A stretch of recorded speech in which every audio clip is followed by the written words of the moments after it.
It is July 29th, 2025, and they would rather blow up the moon than give you the Epstein files. This is Inverted World Live.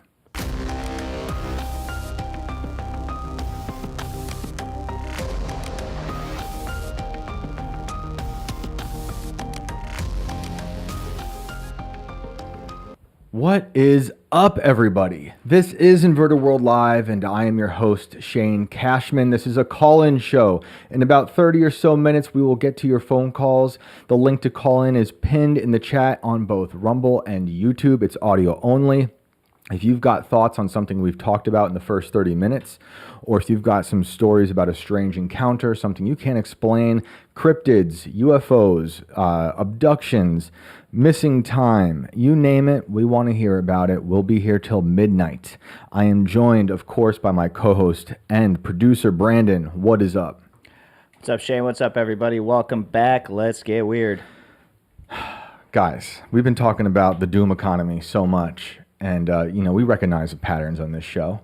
And we've been talking a lot about stories of things flying towards Earth that might be hostile. Maybe they're extraterrestrial, as reported from some Harvard astronomers. Maybe it's just rocks flying at us. Maybe nothing is happening at all. Who knows? But we're going to get into all that. First, the thumbnail's about this story of this hostile spacecraft that's been dominating the news since Friday. But before we get to that, about an hour or two ago, I started seeing this other thing begin to trend on Twitter. It started with a tweet I saw about the moon getting hit. Let me pull that up real quick, and then we'll get into it. But I saw this breaking. The New York Times is reporting that a massive asteroid is on a potential collision course with the moon, which could trigger a destructive meteor shower on Earth. So, I had a hard time finding articles about that, and Brandon just found one because I couldn't find the New York Times one. The New York Times has a lot of articles about asteroids hitting Earth. Even one, there was one earlier last year saying, we're actually fine. We're not going to get hit by anything. But now we have new stuff. So the one we found was from Newsweek. And this one says, moon-hitting asteroid could cause special meteor shower. Let's see if it's going to be as bad as they say. An extraordinary celestial event could unfold in the night sky in less than a decade if an asteroid passing Earth collides with the moon. The impact of asteroid 2024 YR4 into the lunar surface would likely send debris flying out towards us, resulting in a unique meteor shower composed entirely of moondust. Moondust, what do you think? Sounds magical, doesn't it? Definitely. The intriguing prospect is the subject of recent study by researchers from the University of Western Ontario. Already can't believe it. Canada. And the Institute of Earth and Space Exploration. The team estimate that 2024 YR4, which is some 200 feet in diameter, has around a 4% chance of impacting the moon on December 22nd, 2032. So 4% chance. That's not so bad. I imagine that percentage might increase depending on what news is dominating the cycle around that time. Just in time for Christmas, too. How even more magical. They love doing it. They always tie it to something special. Should the collision occur, the energy released would be substantial, equivalent to 6.5 megatons of TNT. Such an impact we need an editor here, Newsweek, would excavate a massive crater out of the lunar surface, one more than half a mile in diameter. That was my phone going off. The most fascinating consequence of the 2024 YR4's collision with the moon for Earth would be the creation of a moondust meteor storm. The impact would release a significant amount of lunar material, a portion of which might travel toward our planet. According to the researchers, as much as 10% of this material may accrete to the Earth on timescales of a few days, depending on the exact location of the impact on the moon's surface. The moon dust blasted at Earth would differ significantly from typical meteors, the team explained. Firstly, the dust would enter Earth's upper atmosphere at the relatively slow speed of approximately 7 miles per second. This is considerably slower than well-known showers like the Perseids, which travel at around 37 miles per second.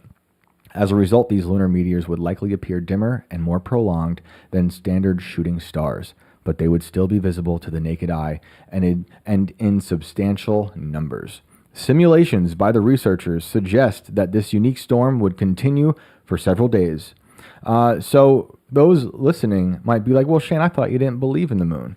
I got a tweet earlier from Matt asking if I even believed in the lunar rover. Matt Culpepper, shout out to Matt Culpepper, asked if I even believed. He said, do you think the moon is real? Do I think the lunar rover is real? Do I believe the lunar rover is there? So before we get into a little more articles about the moon, I do want to address these. It's very serious. I do think something is there. I do think there is a moon-shaped object in the sky that people can go to. I just don't think it's what they tell us it is. I've reported on people who pay a lot of money to have their ashes buried on the moon. We reported on a recent story about some of those people actually that craft crashed into the ocean on its way to bury people on the moon. So I think something's there. I just don't think it's what they say it is. I don't know what it is. Now, there's some people who believe the moon is just a hologram. It's just plasma. I do think we've gone. And like I've said before, this is a discussion I had with Alex Jones when I wrote the profile on him. I asked him about the moon, and I found his theory to be compelling. He claims to have sources at NASA, and now, who knows if we could even trust that. I'm skeptical, as you know. But he says that we went to the moon, and they didn't show us the actual landing because, and these are his words, the moon is a graveyard. He says the moon is just littered with bodies, cosmonauts and astronauts, and they could not show us all of that because it's a horrific scene. Now, before I get into China being on the dark side of the moon, and why I think China will probably prevent anything from happening to the moon because they got a lot going on the far side of the moon there.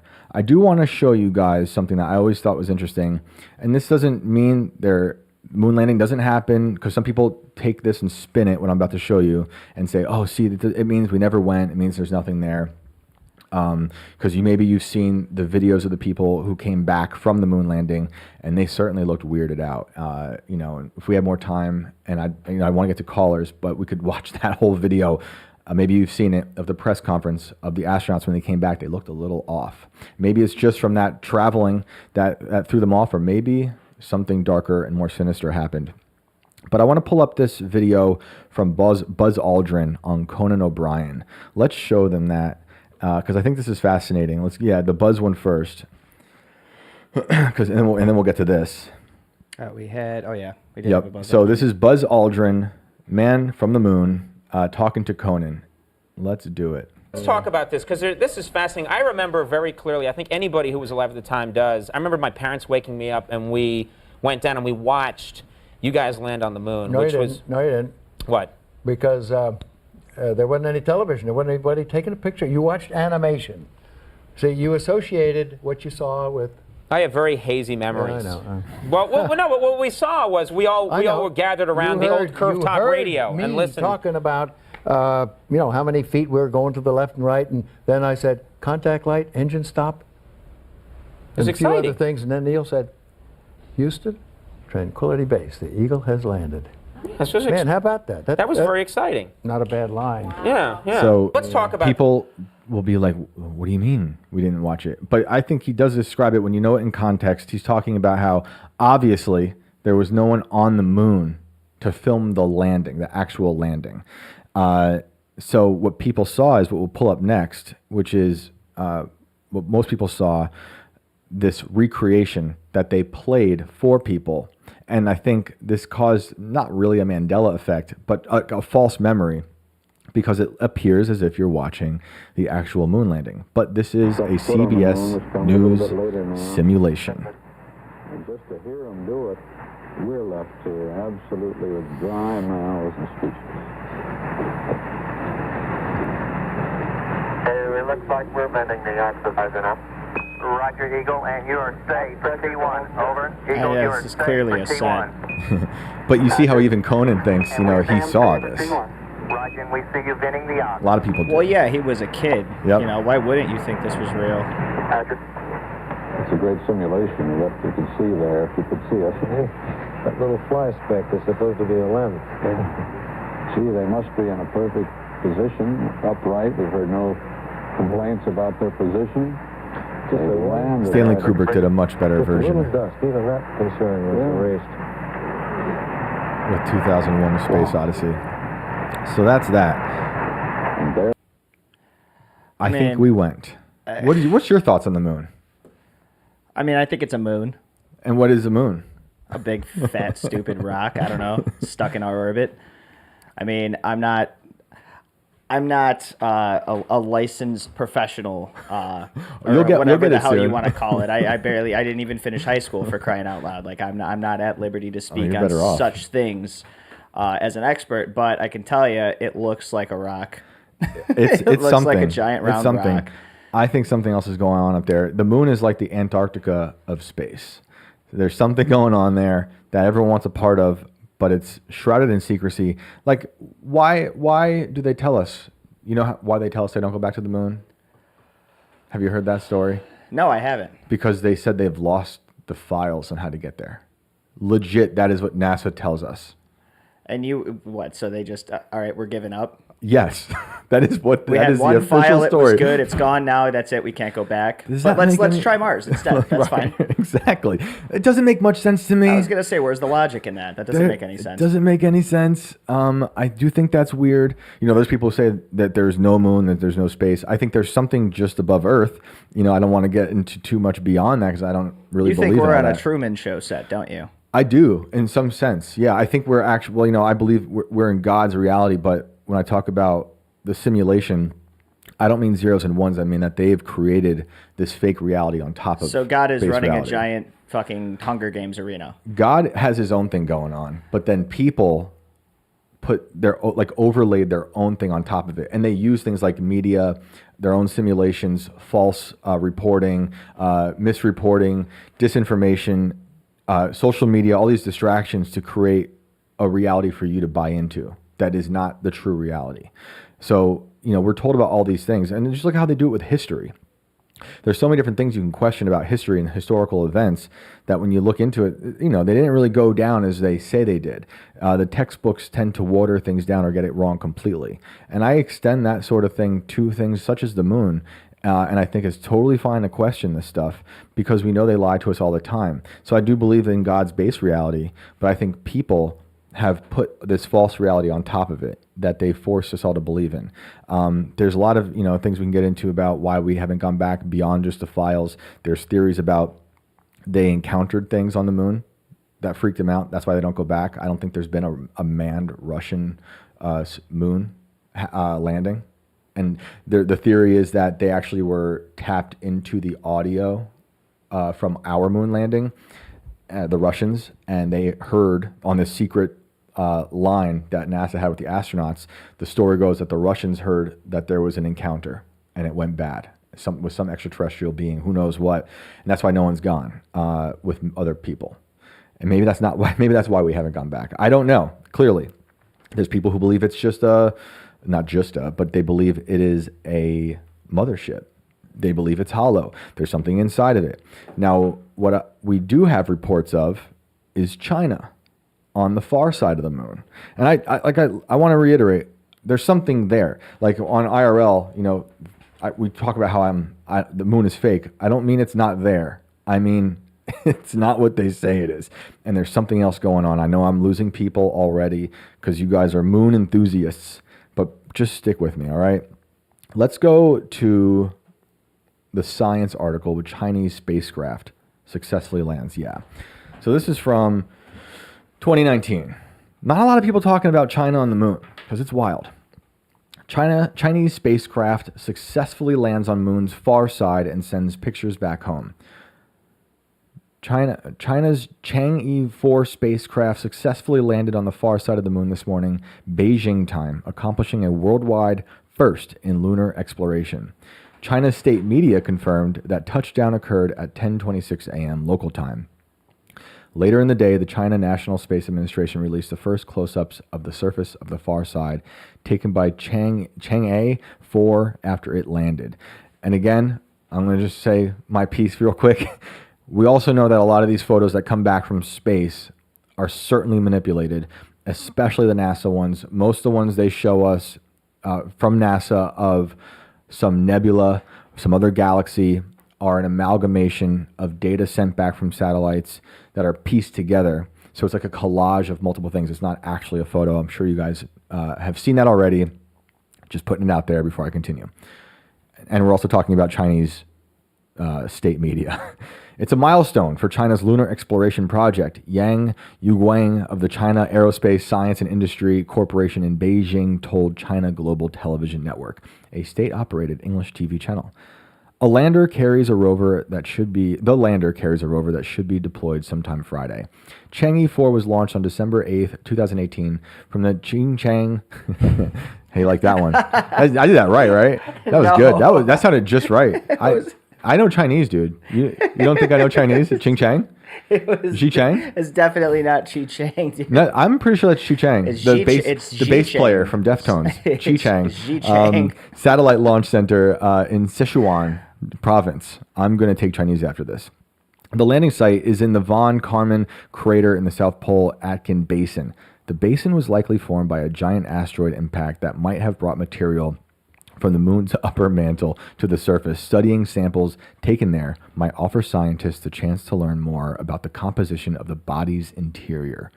The moon's far side has a much thicker, older crust and is pockmarked by more and deeper craters than the near side, where large dark plains called Maria, formed by ancient lava flows, have erased much of the cratering. Chang'e 4's observations could give clues to the processes behind the differences. The lander carries cameras for observations of the terrain and a low-frequency spectrometer to study solar bursts. The rover has a panoramic camera, a spectrometer for identifying surface materials, and a ground-penetrating radar to probe subsurface structures. Sweden, Germany, and the Netherlands and Saudi Arabia contributed payloads that will measure radiation and use low-frequency radio astronomy to listen for faint signals lingering in the cosmos since the formation of the universe's first stars, among other things. Now let's go over to something they discovered in 2023. We have this from Live Science. Scientists discover huge heat-emitting blob on the far side of the moon. Look at that photo. Whew. I'm having flashbacks looking at that photo. Scientists have discovered an anomalous blob of heat on the far side of the moon. The mysterious hotspot has a strange origin. It's likely caused by the natural radiation emanating from a huge buried mass of granite, which is rarely found in large quantities outside of Earth, according to new research. On the moon, a dead volcano that hasn't erupted for 3.5 billion years is likely the source of this unusual hunk of granite. This is more Earth-like than we had imagined can be produced on the moon, which lacks the water and plate tectonics that help granites form on Earth. Lead study author Matt Siegler of the Planetary Science Institute in Tucson, I can't even read tonight, said in the statement. I can't do Chinese. I can't do English, guys. Tuscan. My goodness. Let's go Tuscans. Chang. It's a new fucking college team in Arizona. Let's go Tuscans. I know things, okay? Shane Cashman I'm an Tuscans. expert in language. Siegler and his colleague, Rita Economos, guys, I'm just going to throw my phone out the window, of Southern Methodist University discovered the heat with a new method using microwaves to measure subsurface temperatures via the Chinese lunar orbiters Chang'e 1 and 2. They also used data from NASA's Lunar Prospector and Lunar Reconnaissance orbiters.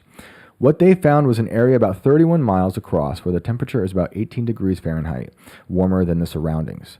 This region was below a 12.4 mile diameter spot on the surface that is rich in silicon and that is thought to be a collapsed volcanic crater.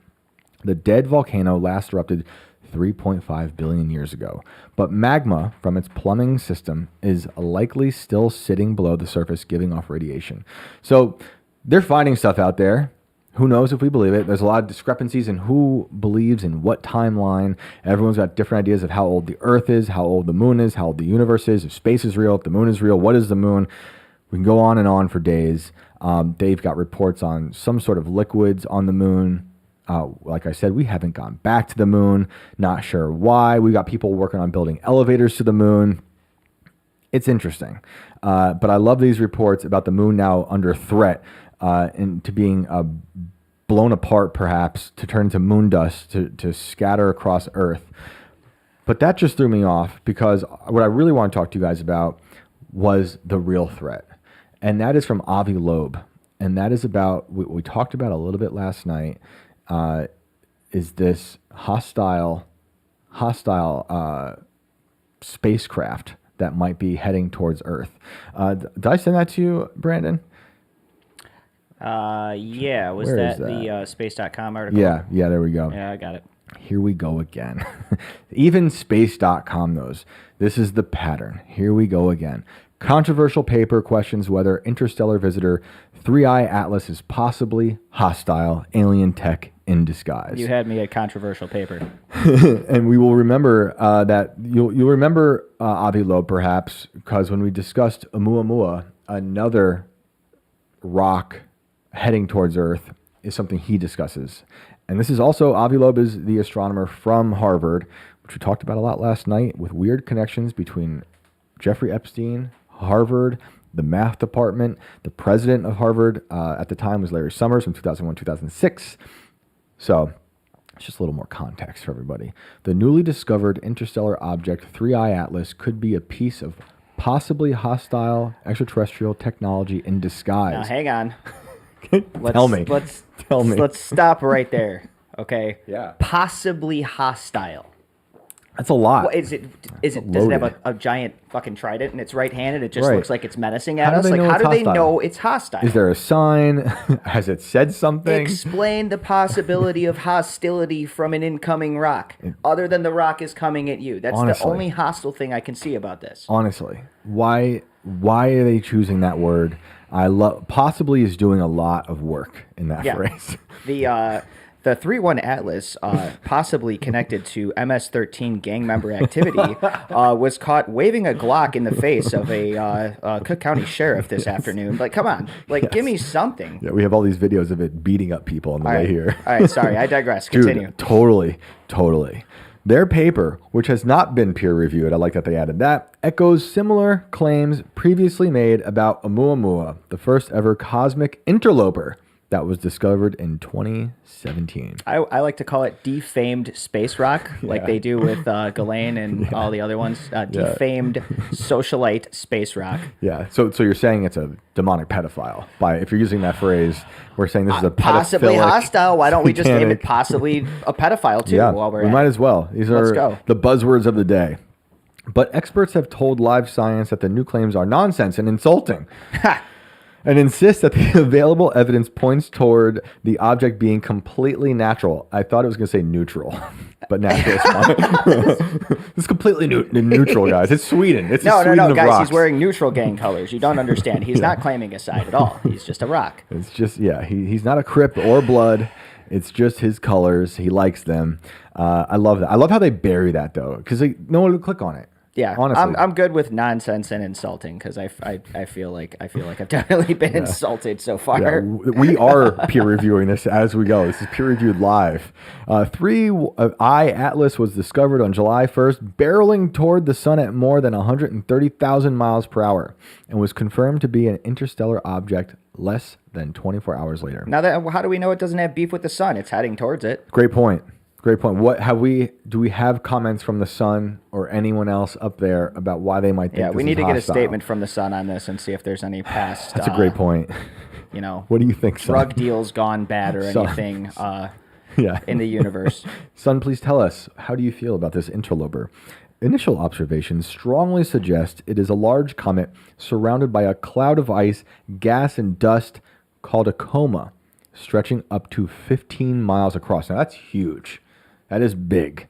A computer model simulating where it originated from hinted that it could be up to 3 billion years older than our solar system, potentially making it the oldest comet ever seen. Mm-hmm. So now it's a geriatric comet. He's an that's OG gang hostile. member. Yeah. OG.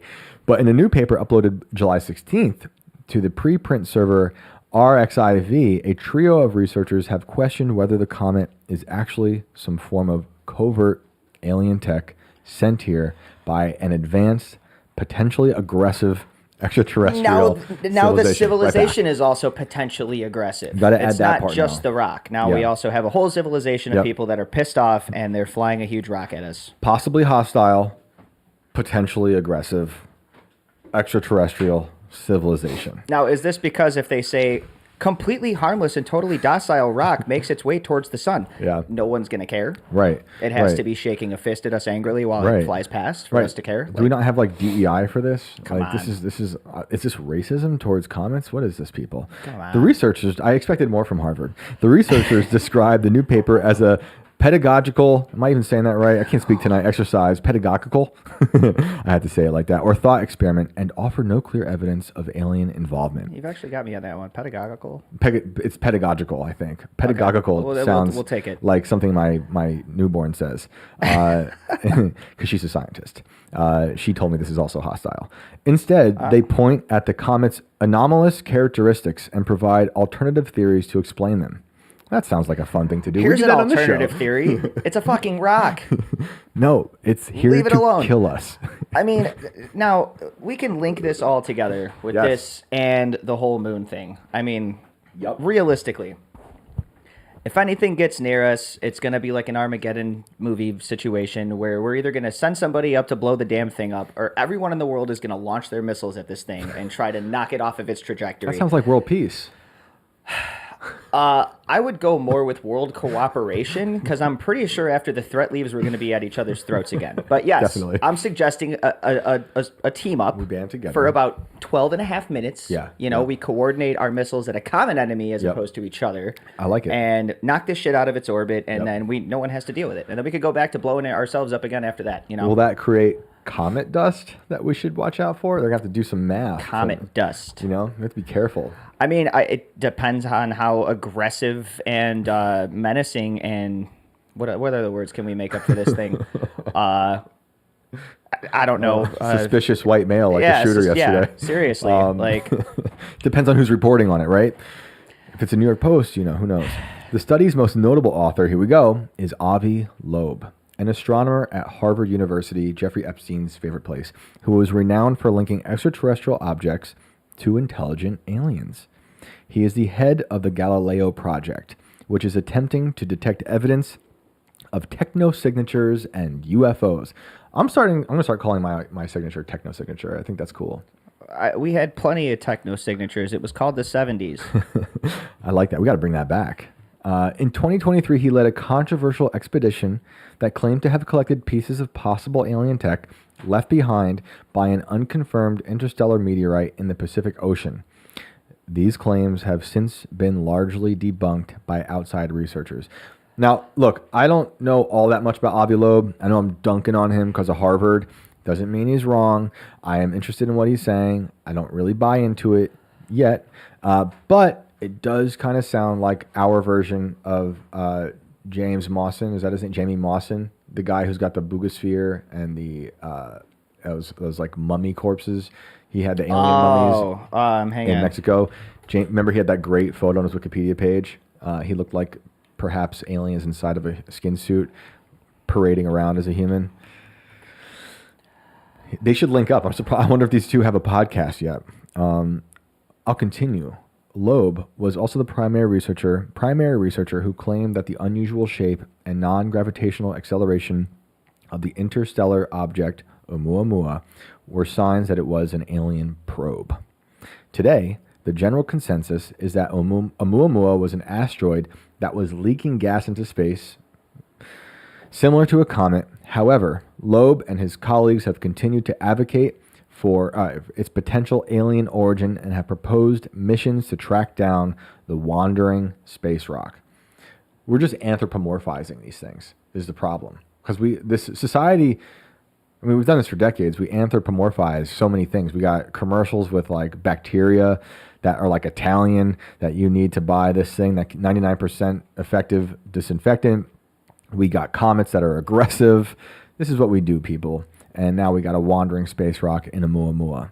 Loeb's co-authors for the new study are both associated with the Initiative for Interstellar Studies, a UK institute dedicated to planning future missions to alien star systems. In a blog post explaining in the new paper, Loeb wrote that if 3I Atlas is the technological artifact, it could be evidence of the dark forest hypothesis, which argues that the reason we have not found evidence of extraterrestrial life is that they are staying silent to remain invisible to potential predators or prey. Not a bad hypothesis if you believe in that. It would fit in with those things we've heard, the stories we've heard about all of a sudden something that people believe might have been extraterrestrial hovering over battlefields or hovering over nuclear sites, turning off nuclear weapons. We've had people in the military actually saying that. So perhaps the consequences, should the hypothesis turn out to be correct, could potentially be dire for humanity and would possibly require defensive measures to be undertaken, he wrote. Most of the points laid out in the new paper relate to the unusual trajectory of 3I Atlas. The object is moving significantly faster than the only other known interstellar objects, Amu Mua and Comet Borisov, which was spotted in 2019, and has entered the solar system at a different angle from its predecessors, approaching the sun side-on relative to our star's orbit through the Milky Way. Loeb wrote that the object's trajectory offers various benefits to an extraterrestrial intelligence that may be using it to subtly spy on Earth. One such benefit is that 3I Atlas will make relatively close approaches to 3 planets, Jupiter, Mars, and Venus, and the minimum distances between the object and these worlds would enable aliens to discreetly deploy gadgets. And that's in quotes there, Loeb wrote. So there you guys have it. The moon is under attack. We are under attack with a hostile alien spacecraft. Who knows? Do you feel threatened, Brandon? Every day I walk out of the house. Do you feel threatened by hostile comets? Until I have a hostile comet in my face talking actual shit to me, I don't think I'm going to feel threatened, because there are people in charge of this type of thing that, I mean, we have a space force, don't we? Don't we have a space force? We do have a space force. I would think that this would be Space Force property. Yes. Instantly, and that all calls should be routed directly to Space Force HQ. Yep. For anything having to do with a comet or a pissed off, fist shaking alien rock coming at us, ready to attack our moon and our sun. I think you're right about countries coming together. Should this threat actually happen, if this materializes? Yeah, hand in hand, definitely. Kumbaya shit. Because like Antarctica, right? We're all, even though we're at war with everyone's okay. It's peace and love in Antarctica with all the different countries that hate each other. Yeah. So like the moon being the Antarctica of space, China's already there on the dark side. They've got some machines up there, some robots we don't know about. They'll come and help us and our rockets and Lockheed Martin, whatever they've got. Elon, perhaps, with his robots. Optimus is up there. Our new Bruce Willis will be Optimus. Yeah, what am I talking about? We got Elon. We're going to be fine.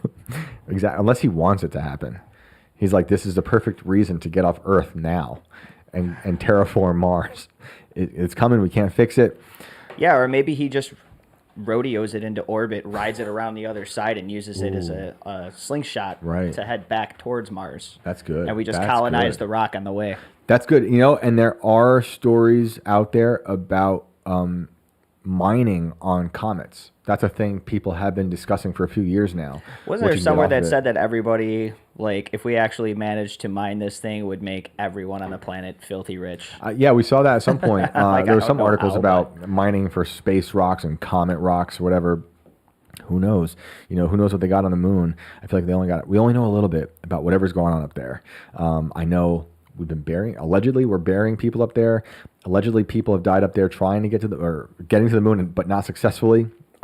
We've got machines up there from all sorts of countries. India landed there, I think a year or two ago. That video also looks sketchy. But I don't know. What do you guys think about the moon? Do you believe in the moon as they tell us? Do you not believe in the moon at all? Do you believe that we are under threat from a hostile comet or alien spacecraft hurtling towards Earth? I would love to hear your guys' thoughts about all that as the doom economy is ramping up. I bet there will be more. I mean, it was just a few weeks ago we said, I guarantee there's going to be some asteroids back in the news, because we've had reports. It was like 1 week, one city-sized asteroid heading towards Earth. That was a month or two ago. And then a few weeks later, 3 city-sized asteroids heading towards Earth. And then you can go back in the New York Times a year ago, and they said, we're actually fine, nothing's going to hit Earth. And then we had Papus, which was talked about, and then we had a space program named after it during the solar eclipse last April, I believe. And Apophis is like the Greek god of, I believe, chaos. Maybe not Greek, maybe Roman, but the god of chaos.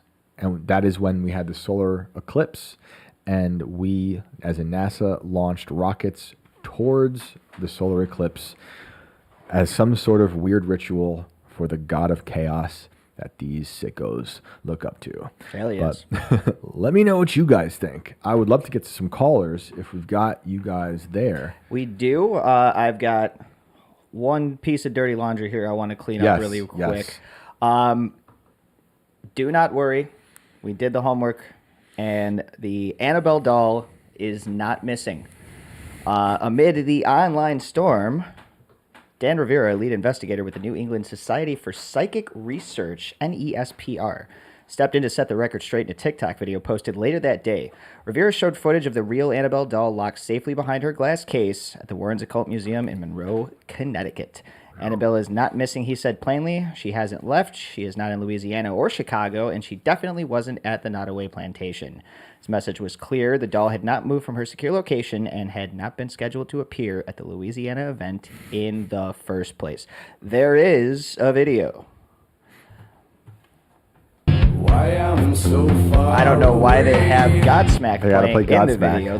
We're going to kill that there. The Wiccans of the 90s. It was a little unnecessary. Let's throw in Voodoo from Godsmack. We do not own the rights to this music.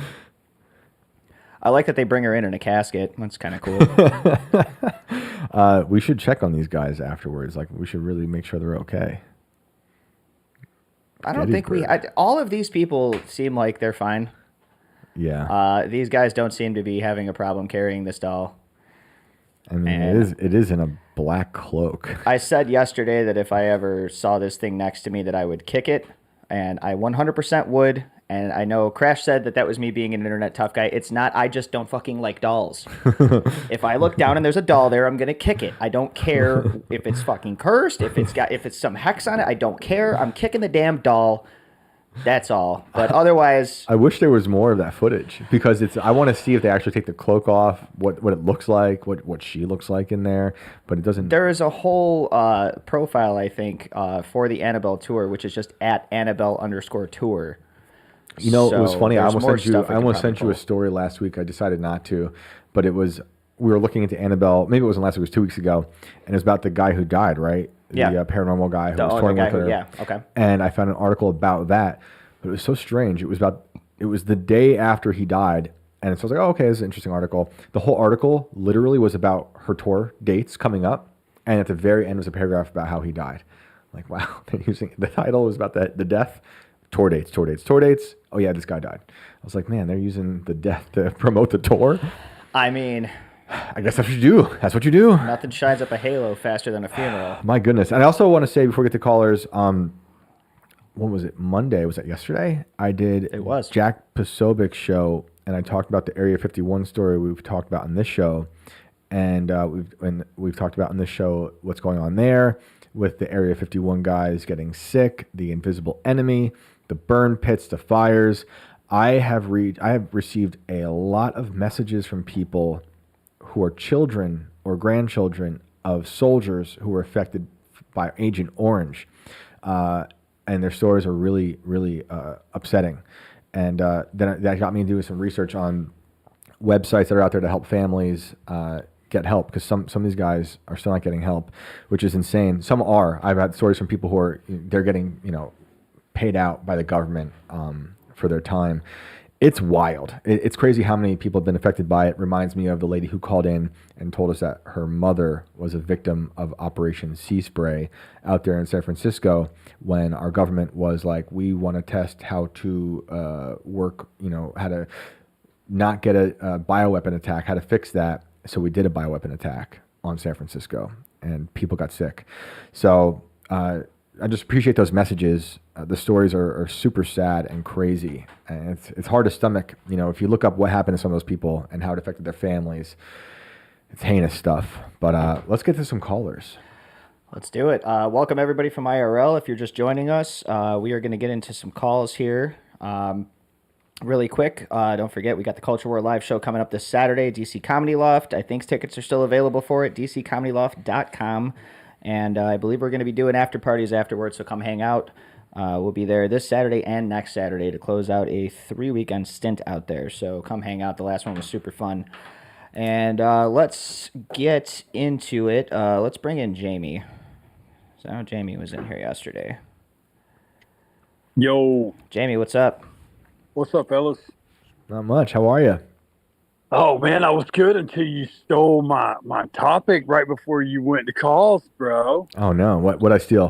Which one? Papus, man. I thought I was going to drop some hot. Let's do it. Well, press tell us. With a Papus. Tell us about it. Yeah, you brought up a Papus, which is coming back around at like 2029. Mm-hmm. But you brought it up, so I knew you knew about it. But well, you can expound on that. Yeah. Well, ultimately, it's supposed to come like on May the 13th. You could Google it right there, Brandon. If you're looking, May 13th, 2029. NASA originally said it was going to hit, and they were like, "Wait a minute, it's not going to hit, but it's going to be really, really close, within like 19,000 miles or something like that." Yeah, and why do we name these things? Well, because they're demonic. Right. I agree. I mean, is it really shocking? Name things are just like we name tropical storms. Yeah. We name natural disasters. I'm surprised they don't name earthquakes yet. They will. Yeah. They will. Yeah. They will. They'll call the one that's coming. The one just hit 8.7. I think they changed it to like it's 8.7. Yeah. Originally 8.0, 8. And then now they got tsunamis hitting the coast of Russia. It's supposed to be hitting Alaska, possibly. Hawaii, yep. Hawaii. So, Terrible. I mean. They better give it at least like a fitting name. Like it's don't name it something nice. Like call it like defamed earthquake, big belligerent jagoff mentioned again. Disgraced earthquake, yeah. Yeah, disgraced earthquake. Disgraced earthquake 2. Yeah, it's like, like when you pull one, we're trying to hit a good golf shot, you just kind of shank it. Because that's what they're really they're just taking each thing, anything like you were saying, man. You're right on it. You so calmly just kind of bring and you just lay this method across the table as to what they're pushing, like you said about the moon. Just because you don't believe the narrative doesn't mean you don't believe, the actual. The case that the narrative surrounds. Every official story is never the full story. It's only one half of two sides that neither. Yeah. Half if you're lucky. Two halves, right? Yeah, if you're lucky, exactly. So, was that Papus, Brandon? Yeah, this is the predicted trajectory of 99942 Apophis. And I believe they named the NASA thing also after Apophis, but Apophis has a few names. Well, yeah. If you look in the book of Revelation, it describes at a certain point where a mountain comes out of and falls into the sea, right? Yep. And this leads to what called wormwood. It just corrupts all the waters. Pretty much a third of the waters on the earth, and a lot of people perish from the contamination of it. Yep. And it kind of, all these things really fit. Like if you were talking about the Moondust causing the asteroid, whatever. Like if you look again in Revelation, we see where like these 100 talent like hailstones fall from heaven. Right. So could so we're like, well, what could all these things be? In my opinion, it's kind of getting to, what do they call it? I don't know, when something just becomes so normalized that it's like being desensitized. Right. Well, yes, it's desensitized, but it becomes it. I'm sorry, man. I just lost my word there. Oh, it's okay. But basically, it loses its meaning. Yeah. When you know what I'm saying? Yeah, I think that's on purpose. I think a lot of these bad actors, so I think there's a lot of them all over the place. They try to strip away the real meaning and then replace it with their own. And look, here's a good example. I pulled it up. So I was talking about, you're talking about Papus, we were talking about Papus, and I was talking about the NASA project. And the Papus has another name, Apep. So NASA's project last year, April 8th, 2024, was the Apep project. Apep, of course, it's just an acronym for atmospheric perturbations, I can't talk tonight, around the eclipse path. Mission is launching sounding rockets during the solar eclipse on April 8th, 2024, to study the effects of the eclipse on Earth's ionosphere. The rockets will be launched from Wallops Island, of course, something that's going to wallop from Wallops Island, Virginia. So Apep, for those who don't know, in ancient Egyptian mythology, Apep, also known as Apophis, so I was wrong. It's not Greek or Roman, it's Egyptian. My bad, was a serpent-like deity who embodied chaos and darkness. He was isn't that crazy? You're on it. But see, and you said it wasn't necessary, it went back to Egypt, but then it moves to Greek, and when you look in Revelation, the one who holds the keys to the bottomless pit, his name is Apollyon or Abaddon. Right. So this is a chaotic individual, one who controls chaos. Right. So it goes. It's the same entity. Right. They're all the same entities. They just change names. It's always about rebranding. You know, a good example. A good example is just how the Greek gods were rebranded into the Roman gods, and then what we did with the Roman gods with the planets. The only planet I believe not named after a god is this planet. Interesting. Right? It's the one named by God. God named there you go. Earth. There you go. I mean, this stuff's interesting to me. Some people just write it off, but I find it fascinating. I think this stuff is very important to these people and why they choose these names. And we've inherited a world of chaos. It's always been a world of chaos. Yeah. No. Well, you're in the zone of understanding that the chaos that we perceive, most of it is basically caused by us. Everything they're doing to save the world is actually basically destroying, right? So let's dim the sun. Well, basically, you look again in Revelation, it says that the sun was held back, that a third part of the sun did not show, and a third part of the moon, right? Yep. How much of this is that that's just basically God foresaw that every good opportunity that humans got their hands on, they turned it into a weapon of destruction. Babel, Tower of Babel. You know, people can't help but manufacture their own doomsdays. So, the people who believe in the Bible, we know that, there's end times. Other people have different ideas on end times, but whatever it is, your attitude towards the doomsday, obviously people can't help but manufacture it. And a lot of this stuff seems like their own dark rituals, fear rituals, to bring about our own destruction. And like you said, everything we do, they say it's to save Earth, but it's all destruction. Like, great example, what you just said, the dimming of the sun. There was an article recently, just the other day, I think it was this weekend, where there was a company saying, okay, we did try dimming the sun, but we didn't tell anybody because we didn't want hysteria. So they do it. We know Bill Gates has been trying to do it. And I know there was an article earlier this year, they were trying it in San Francisco with, I believe it was our Navy, using some ships off the coast to spray this dust into the air and test out this, for those who don't know what I'm talking about, there's this idea of dimming the sun by throwing lots of dust into the air.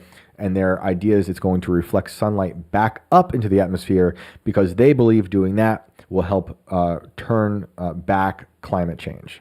So sounds like a great idea. And also kill most of the crops on the planet. Yes.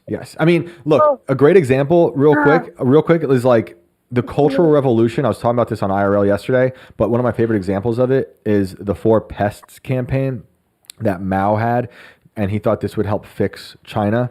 So outside of all the violence, all the color guard, all the death, the beheadings, the tearing down of statues, the killing of the art and the language, he said we got to kill these 4 pests. And one of them was the sparrow, because he believed the sparrow was a symbol of America or capitalism. little children are out there destroying these sparrows left and right. It was a genocide of sparrows. They didn't realize that killing the sparrow would then allow the whatever bug it was in the crops to flourish, because the sparrows ate that. And so the crops were then destroyed by the bugs. And that's what helped lead to the famine, people starving to death outside the silos with whatever they had grain from the crops. I mean, and that's just a tiny aspect of what happened there. And it was that's the great leap forward, right? Huge famine. And we don't even know how many millions of people died in that. But, that whole idea was we're going to save China. We're going to make things better. It doesn't work. They spent all their money there. That's all they did. Yep. That's there and underground. You've seen the lady that's talked about the 21 trillion that's basically gone to build underneath us, like where all the infrastructure money that should be being spent here, that where we would look like Dubai or China, Hong Kong, any of that, that's all been squandered and they've built for themselves because they know this is coming. See, we've talked about stuff that men are doing to destroy the earth, but if one of these things that have come from outside of our solar system, this is like only for our time. Yep. You know what I mean? Like the dinosaurs got theirs, right? This is our turn for heaven to bring, because if time does not run out, none of us are going to survive, dude.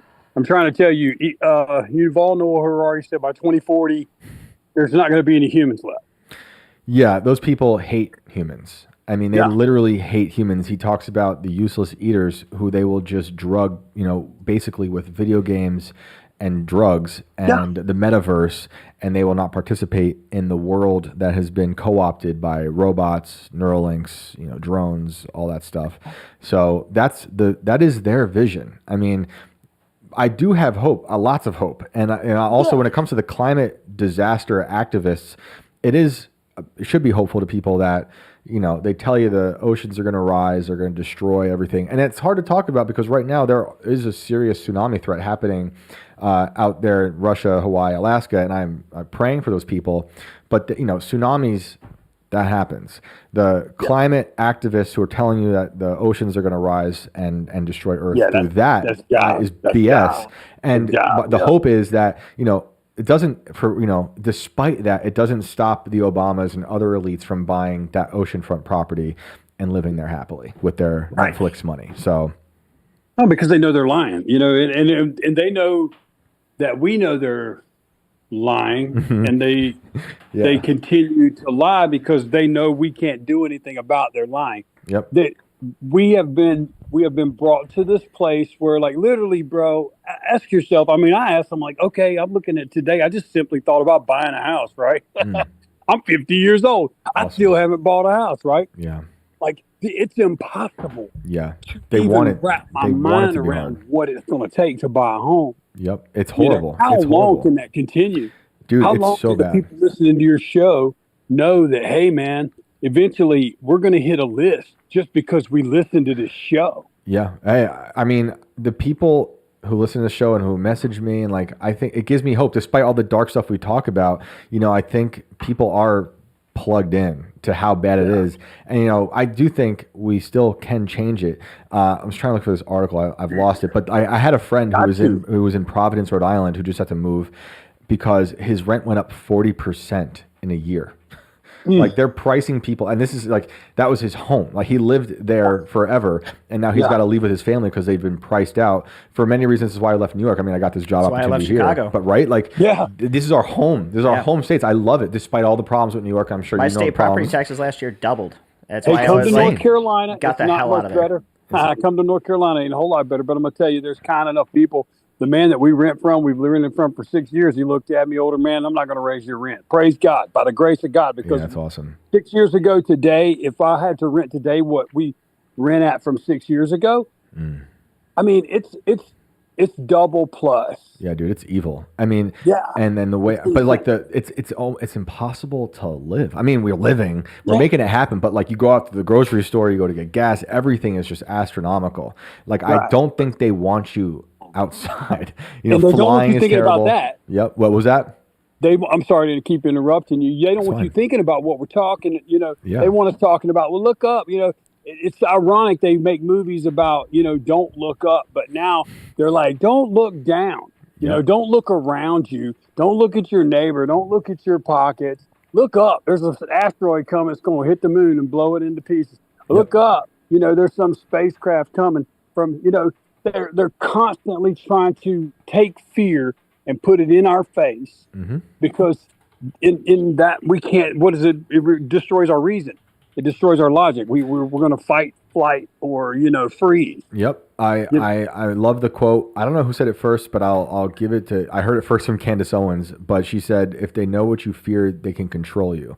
And she said that. I think that was during lockdowns. And I always think of that quote because it's so true. The second they know what you fear, they can just keep injecting that into your face, and they will rule you.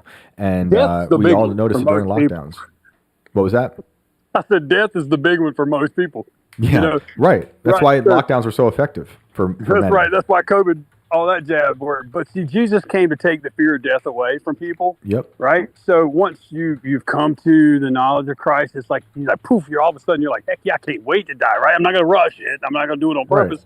Right. But I'm not afraid anymore. I'm not afraid anymore. Like little Kevin, Home Alone. I'm not afraid anore. You hear me? That's but then something happens and we run back and we jump under our blanket and we are scared. We're still scared, but we're not afraid. Yep. And that's what they're afraid of.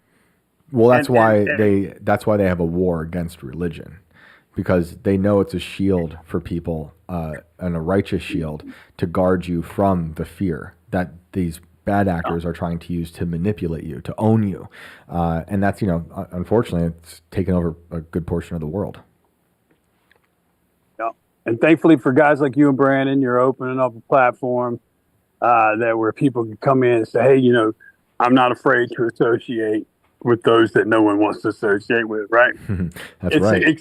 It's that thing everybody knows, but nobody likes talking about.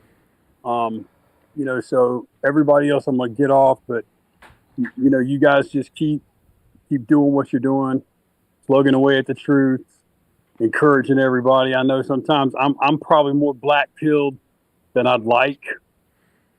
You can't be black-pilled if you have Christ. That's what I keep saying. I mean, as far as the carnal world goes, yeah. The only like that I have, the only thing that takes that black and moves it towards the red is the blood of Jesus that gives me hope.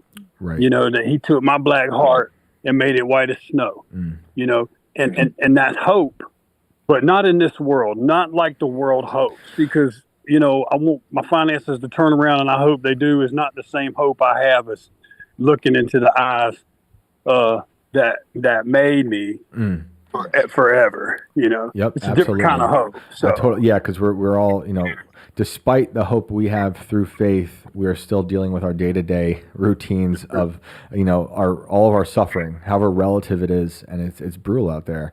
But man, it's always good to talk. I appreciate you calling in. Yeah, thank you guys. Thanks, Jamie. Have a good night. See you. We off to a good start. Always good to hear from Jamie. Again, thank you guys for tuning in, for sharing, for liking, subscribing. The show has been it's been growing, and we are very, very grateful to all you guys for helping with that. I mean, it's because of you, and we can't thank you enough. It's been awesome getting to know you guys, getting to read what you guys are writing in the chat. Like I was laughing about it a lot today, just about things you guys were saying last night, and people who hit me up with messages. So grateful. So thanks again for all that. And for those who just getting here, we are a call-in show. Our phone lines are open. You can call in. It's audio only. The link to call in is pinned in the chats on Rumble and YouTube. If you've got a strange story you want to tell us, something you've encountered that you just can't explain, or maybe you can explain it. If you have some thoughts on what we were talking about earlier in the show, if you started late, where we were talking about the moon under attack, we're talking about the fear and doom economy. We're talking about hostile alien spacecrafts that Harvard astronomers are warning us about. Give us a call. But thank you guys. Thank you guys so much. I'm looking at you guys in the chat. You guys are the best. Thank you for the kind comments too. I'm glad. Thank you to Balaklavas and Baklava. I love baklava. My wife is Greek. But you said you're here because I was good on Timcast IRL. Thank you. Last night was a fun episode. Dr. Stella Emanuel was on. That lady is incredible. We hit it off. And we happened to have a lot of the same thoughts on Neuralink, AI, religion, all that good stuff. And it was really cool to meet her because I remember her distinctly from the summer of lockdowns, right in the beginning, being one of the few brave voices standing on the steps of the Capitol, speaking out against lockdowns and a lot of the insane stuff, the tyranny that they turned this country into. So I never forgot her, and it was awesome to get to meet her and just talk and riff on all this crazy stuff. So let's get to some other callers. As everybody knows, on Tuesdays, they burn the monkeys. Oh, that's right. Let's go to the homie Tiny. Oh, nice. See if he's got anything to say about Frederick today.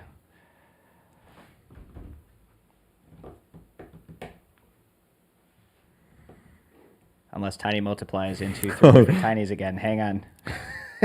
This could be happening. Someone said Tim's hairline is a Fibonacci sequence, and I will say I love that Tim gave you the Tim without a beanie before the Epstein files. That was hilarious. Yeah. That Matan interview, I was curious. I was glad he did the Matan interview. That's quite a character. Were you there for that? Yeah, no, so we had to stay and get everything packed up and out of Comedy Loft, and we got him out of there with Matan to go back and do that interview right following the Culture War show. And we were at the after party. I was actually standing there with Tiny. Oh, no way. And somebody came up and said, "Hey, do you know Tim took off his beanie on Matan's show, and it's probably going to go viral?" And I'm like, "Oh, shit." But it was something about, like, he did it for $200. And I was like, I know Tim. I've known Tim for 25 years. He did not care about the $200. No, of course I'm not. like, he definitely just did that to, probably blow Matan's show up. Yeah. And which is awesome. Did. It did. It was great. I thought that was great. I loved it. I think Matan does really awesome interviews. I was stoked He was to see Tim hilarious on. during Culture War. He was absolutely hilarious during Culture War. You had a great lineup for that. I mean, you had Matan. That was Gavin McGinnis, Matan, Alex Stein, and Tim. That is an incredible lineup. I'm a huge fan of Gavin's. So, yeah, it was fun to watch. Tiny is on super join mode.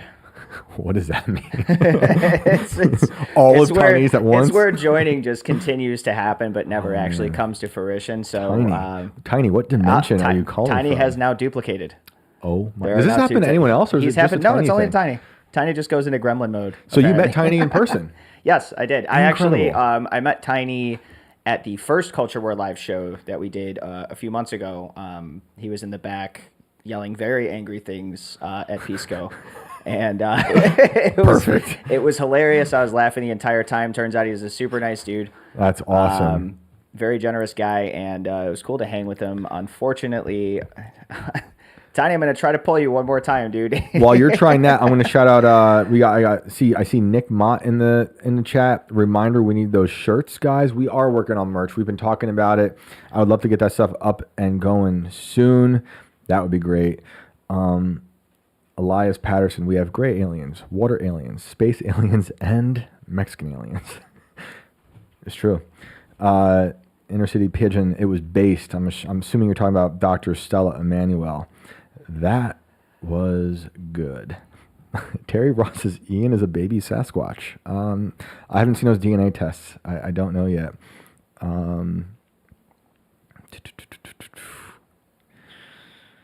Oh my goodness. Tiny, are you here? Yo, what's up, guys? Hey, right. you made it. What's up, man? Man, I can't call it. You know how the feds do me, bro. Hey, look, man, I have very serious stories I got to talk to you guys about, right? So, You're talking about the moon exploding, right? And I had an incident with an asteroid myself. It involved Taco Bell and Kentucky Gentlemen. I mean, there was I'm already an into explosion that took place that just sent shit ricocheting everywhere. I didn't see that coming. Damn. Hey, look, real quick, guys. I just wanted to shout out the Culture War Live, man. On 8/2, we're gonna but Culture War Live, DC Comedy Loft, man. Come out and check it out. It's an amazing show.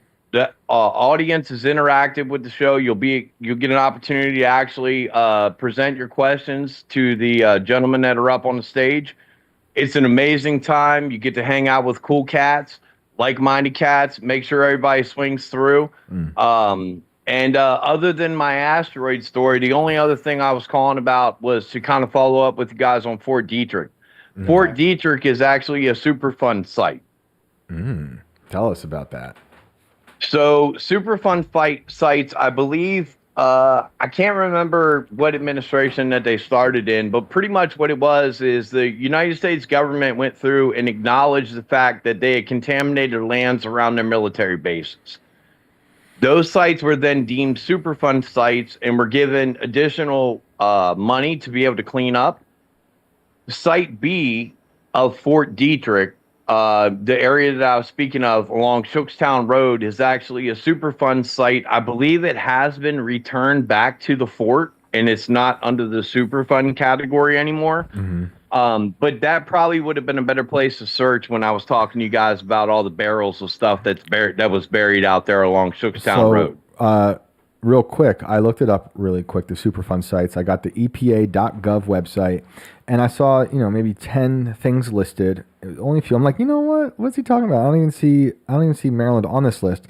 And then I looked down, and I realized there's 191 pages of Superfund sites. There's a lot.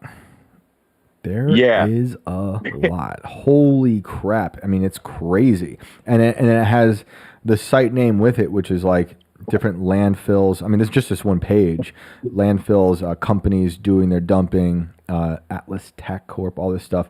That is crazy, dude.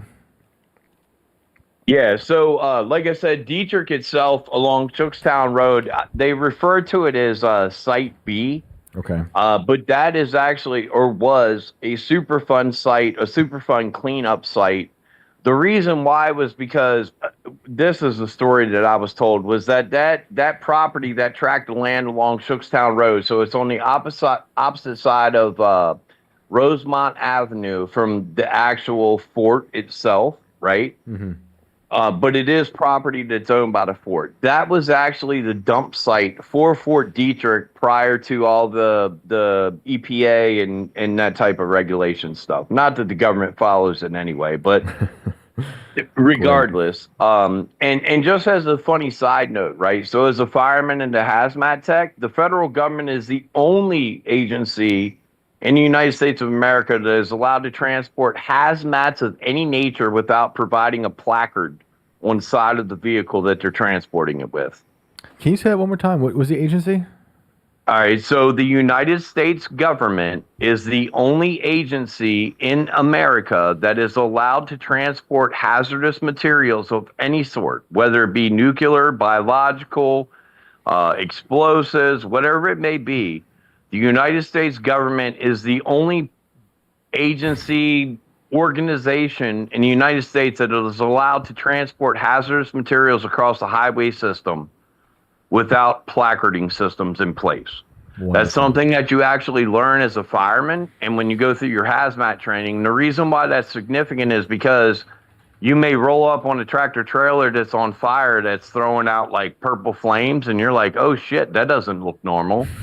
And it's quite possible, especially being in this area, right? You've got Leonard Kenny that works on missile systems and all kinds of other stuff in PA. You got Detrick. You got all kinds of stuff around here where it very well may be the U.S. government transporting materials that they don't want every other person around knowing that they're transporting. Does that make sense? Of course. You're also reminding me of my time in East Palestine after that train wreck, right? With the when they blew up the train car, and they were everything's contaminated, and they had all these trucks moving all of the contaminated soil out, and people started having all these issues because the trucks kept leaking the contaminated soil. It was like an hour drive from where they were dumping it. It was insane. So, and I'm looking up the more Superfund sites, and I was just curious about West Virginia. there's a lot, and one of them is in Point Pleasant, and that is a very inverted world town because that is the home of Mothman, also the West Virginia Ordnance. So that's good information, dude. Well, I'm seeing here that they say that they are required to it for the regulation under 49 CFR Part 172 Subpart F. They outline the specific requirements for placarding hazardous materials during transportation by the U.S. government. Ooh. So is that new? Are you saying that's just something that's out there to cover their asses? So here's the deal, right? So the DOT regulates any hazardous materials that are transported, whether it be on rail car, whether it be on truck, it doesn't matter. In a personal vehicle, right? I mean, you may see pickup trucks running up and down 70, 270, 495, wherever, that will have a placard on them. And the reason why is because if you carry over a certain amount, and it depends on the material that you're carrying, but if you carry over a certain amount of a hazardous material, you must display a placard per DOT guidelines on the outside of your vehicle. The only people that are not regulated by that is the federal government. Because they're worried about someone possibly attacking? Well, I can't necessarily give you their reasoning behind it. My belief is the fact that they don't want people knowing that they're transporting stuff back and forth. I lived out in Richmond, Kentucky for a little while, right? I tried to go to Eastern Kentucky University for fire and arson investigations.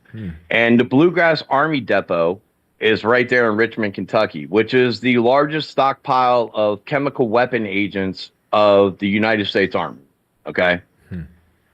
That place is a wild place all in itself, and that's a whole nother story. But going back to what I'm saying is that if the United States government decides that they want to load up a rail car full of mustard gas from the Bluegrass Army Depot to send it to wherever to be incinerated, do whatever they want to do with it.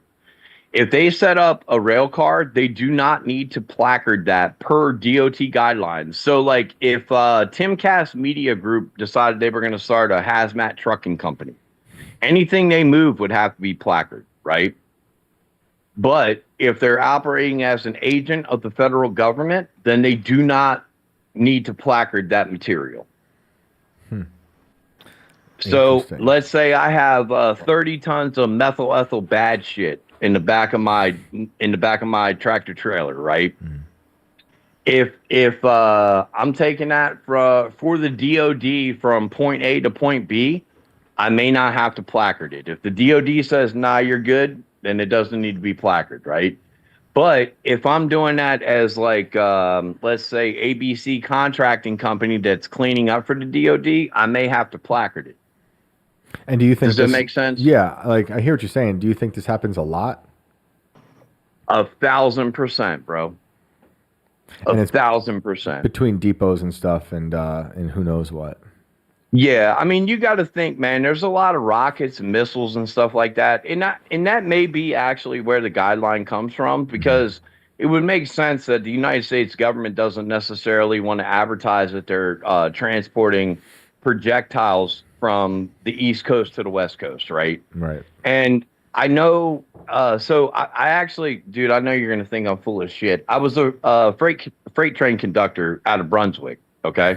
So I operated between Richmond, Virginia, Baltimore, Maryland, and Cumberland, and Hagerstown up in towards Hanover, Pennsylvania, right? Which is the reason why I have a fairly decent knowledge of the B&O Railway, because that's the territory that I operated on, the oldest railroad in the United States of America, right?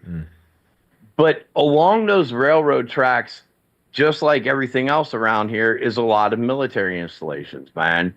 And, we would take munitions to Letterkenny up in Pennsylvania, right? And as the conductor, you typically knew where everything would be located on your train. But sometimes, if you were going to Letterkenny from Hagerstown, you would have armed guards that would follow your train. And it was known that it was because, I believe they worked on Patriot missile systems, if I'm not mistaken.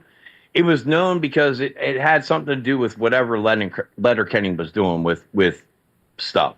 And vice versa. There was times where stuff was coming out of Letterkenny where you would have an armed transport with you.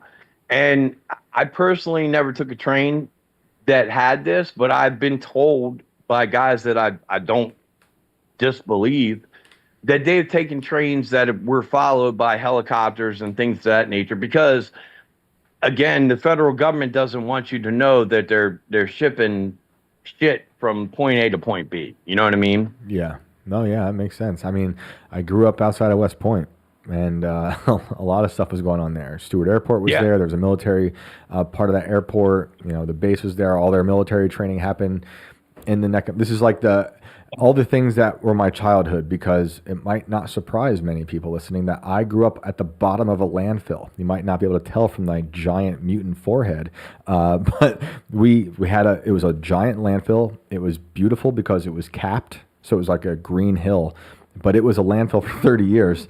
I swear it's not as ugly as you might think it was. It was quite beautiful. It just happened to, when it rained, red sludge would fall down the hill, and it was something we had to deal with, and our water supply was at the bottom of the landfill. That was weird. But West Point also did all their war training on that landfill.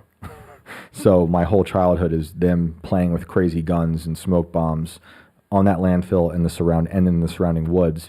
And yeah, it was crazy, the stuff that I would hear them talking about and training for. Yeah, man. You know, like I said, right, wrong, or indifferent, man, the federal government does what the federal government wants to do. Like when they're the guys that are the ones that created the DOT and all these other standards that we need to abide by, understand that they're not abiding by them themselves. Right. And I guess that's probably the moral of the story. Yeah, right? I can't believe they wouldn't abide by their own laws. Yeah, I know. Go figure, right? I mean, even cops run red lights, you know. Yeah. What do you expect? Yeah, they do a whole lot worse than that. But yeah, you're right. Oh, they do. Yep. That's a conversation for a different time, though. Yep. Understood, bro. Awesome, man. Well, we appreciate the phone call, dude. Always good to talk. Yeah, man. Real quick, guys. Yeah. Like I said, on Saturday, 8-2, and then what would it be? 8-9, I guess. After that. Yeah. Culture World Live, DC Comedy Loft. It's an amazing show, man. It's a great venue. The staff there is amazing. You know, and I just real fast, man. The staff there needs to be commended, bro, because those cats stood up. I don't know if many people understand, but DuPont Circle is literally the heart of I don't know what the word I want to use here is. Yeah, the Rainbow Mafia. That's probably sufficient, right? So DuPont Circle is traditionally the heart of that in DC. And the fact that there's a comedy club in DuPont Circle that is standing up and saying, nah, you know what? We're not going to let you cats do this to us. We're going to let cool cats come in, talk, have a good conversation. Everybody needs to show up, support, buy some drinks. They're good dudes there. It was an amazing time. I appreciate the time, guys. You have a great night. Thank you so much. Thanks, man. Take it easy, Tiny. Have a good one.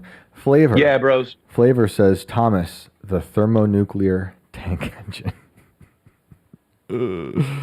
Yep. The discredited thermonuclear tank engine. Failed socialite. Oh, that's a good one, too. Man, oh, man. So, Letterkenny is interesting. Before we get to the next caller, I see some of you guys talking about Letterkenny. Letterkenny, to me, has a weird connection because I once told the story about the missing skeleton that I did the report on when they accidentally exhumed a body of a lady they thought was a war hero from the American Revolution, Margaret Corbin.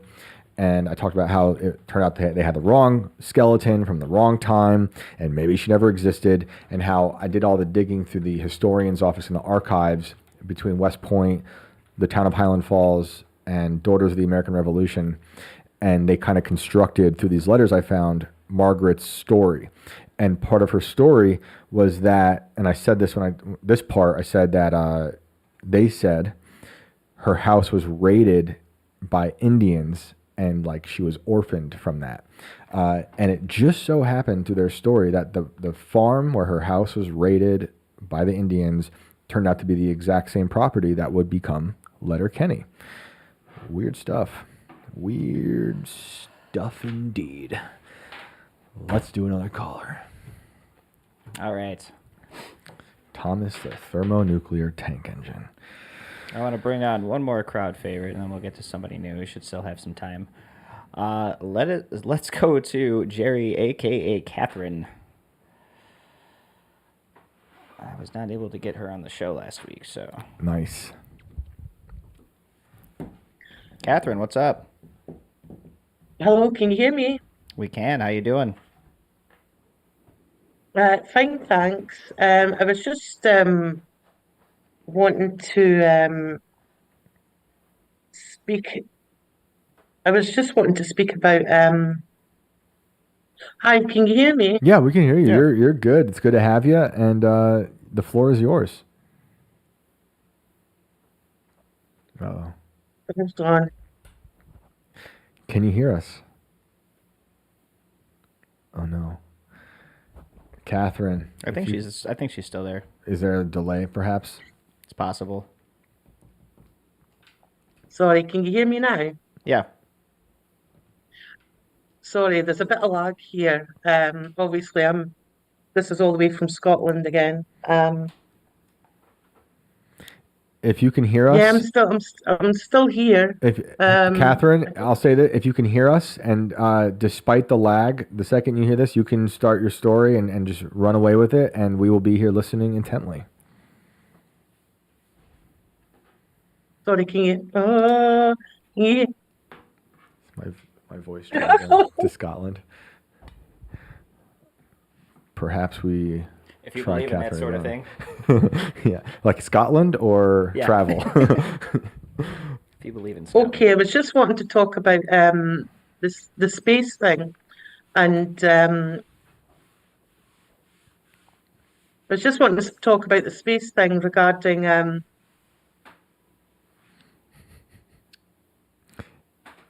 Yeah, we'll have to come back, Catherine. I think she heard me, and then she heard my voice again, and then the voice is taking too long to travel. We're doing Catherine, we're doing the dance. We're coming back to you. So sorry. It's crazy how we can have such great connection to a place like Antarctica. this is going in a loop. This is going in a loop. Time is a flat circle. We know. So we'll come back to Catherine. I'm so sorry. Catherine's one of the greatest of our storytellers, and I always love hearing from her. So sorry that we cannot get that working just yet, but we'll try again. We're still here. We've still got some time. But in the meantime, try another caller. Yeah, let's go to UP. Sleepy wakes up the government. Welcome to the show. What is up? Hey, man. I just wanted to call in. Flat circle. The shit Heine was talking about, man. I'm actually calling you from the back of my truck. I'm a hazmat driver myself. Okay. But yeah, it's pretty crazy, man. Like the shit that you see when you're a regular truck driver, it's pretty nuts with the shit that you pick up. We're super excited when truck drivers call us just because of that fact. Yeah. Yeah, like, dude, I seen some weird shit. I'm gonna have to call back and tell you about that later. But I wanted to go with the shit Shane was talking about with the moon and the moon landers. I always thought that the radiation from the Van Allen belt was too strong for those guys to stay out there too long, and that there was Bill Casing's controversy over that the Apollo 11, their shell wasn't strong enough to protect them guys, and why don't they have radiation damage if they didn't make it out there like that, Yeah, I know. That's another thing people bring up a lot when it comes to space travel, when it comes to going to the moon, is the radiation in the Van Allen belt. Another thing that I think is another weird wrench in their works, and then they do try to tell us that their bodies are affected. They did that whole study with those twins. I think one of them came back and is a senator now, right? Is it Mark Kelly? I could be wrong. I guess, yeah. But right? and he was one of the ones that actually put me on to that theory, because if you ever watch, he was on Rogan, I think, and he said that show, The Expanse, was the closest thing that you could ever get to how it would really affect people. because the radiation was too much, and the pull, like the lunar pull of gravity, would make your bones long. Like he's like, that was the perfect depiction of how it would really be if we lived, if we were harvesting shit off of rocks, off of like out there mining. Yep. That would be insane. Like he said, it wouldn't be possible. And this was Mark Kelly said that shit. Yeah. Like it came right out of his mouth. Like it wouldn't be possible because of the radiation. So how the fuck did they get out there? They claim that with proper shielding and careful navigation, I read what Grok had to say. Should be able to get through. Good. Can't listen to Grok. I'm souped up, man. Well, what do you think? What do you think? Do you think what's your take on the moon? Mike, I think it's right because the Chinese are supposedly on the backside of the moon, where we fucked up and went to the front side of the moon. We would have cooked our dudes. If there's bodies out there, they're ours. They're the first batch that we didn't tell anybody about. You know what I mean?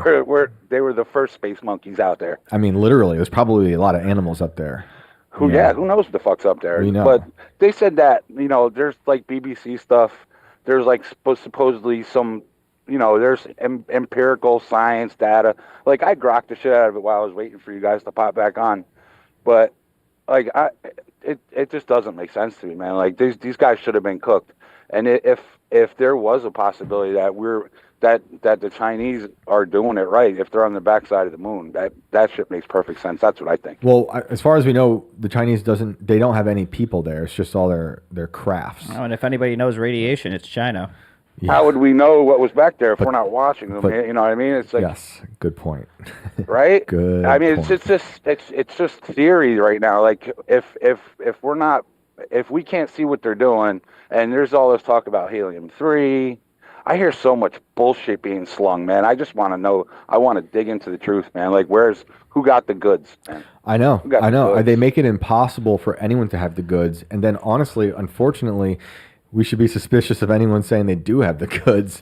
Even people I trust. NASA's been involved. Like, there's professors at NASA that are involved with massive scandals, dude. Like, multi-millions of hundreds of millions of dollars, and there's still professors there. There's no charges. Yeah. No nothing. Oh yeah. But these guys are still professors there. Still can hold teach. What the fuck? We've been talking about. Dude. No, it's all right. We've been talking about Harvard the past few days because of Jeffrey Epstein's connections to Harvard, and like these guys were really close to him. Larry Summers was the president of Harvard, getting money from Epstein for allegedly his wife's poetry videos.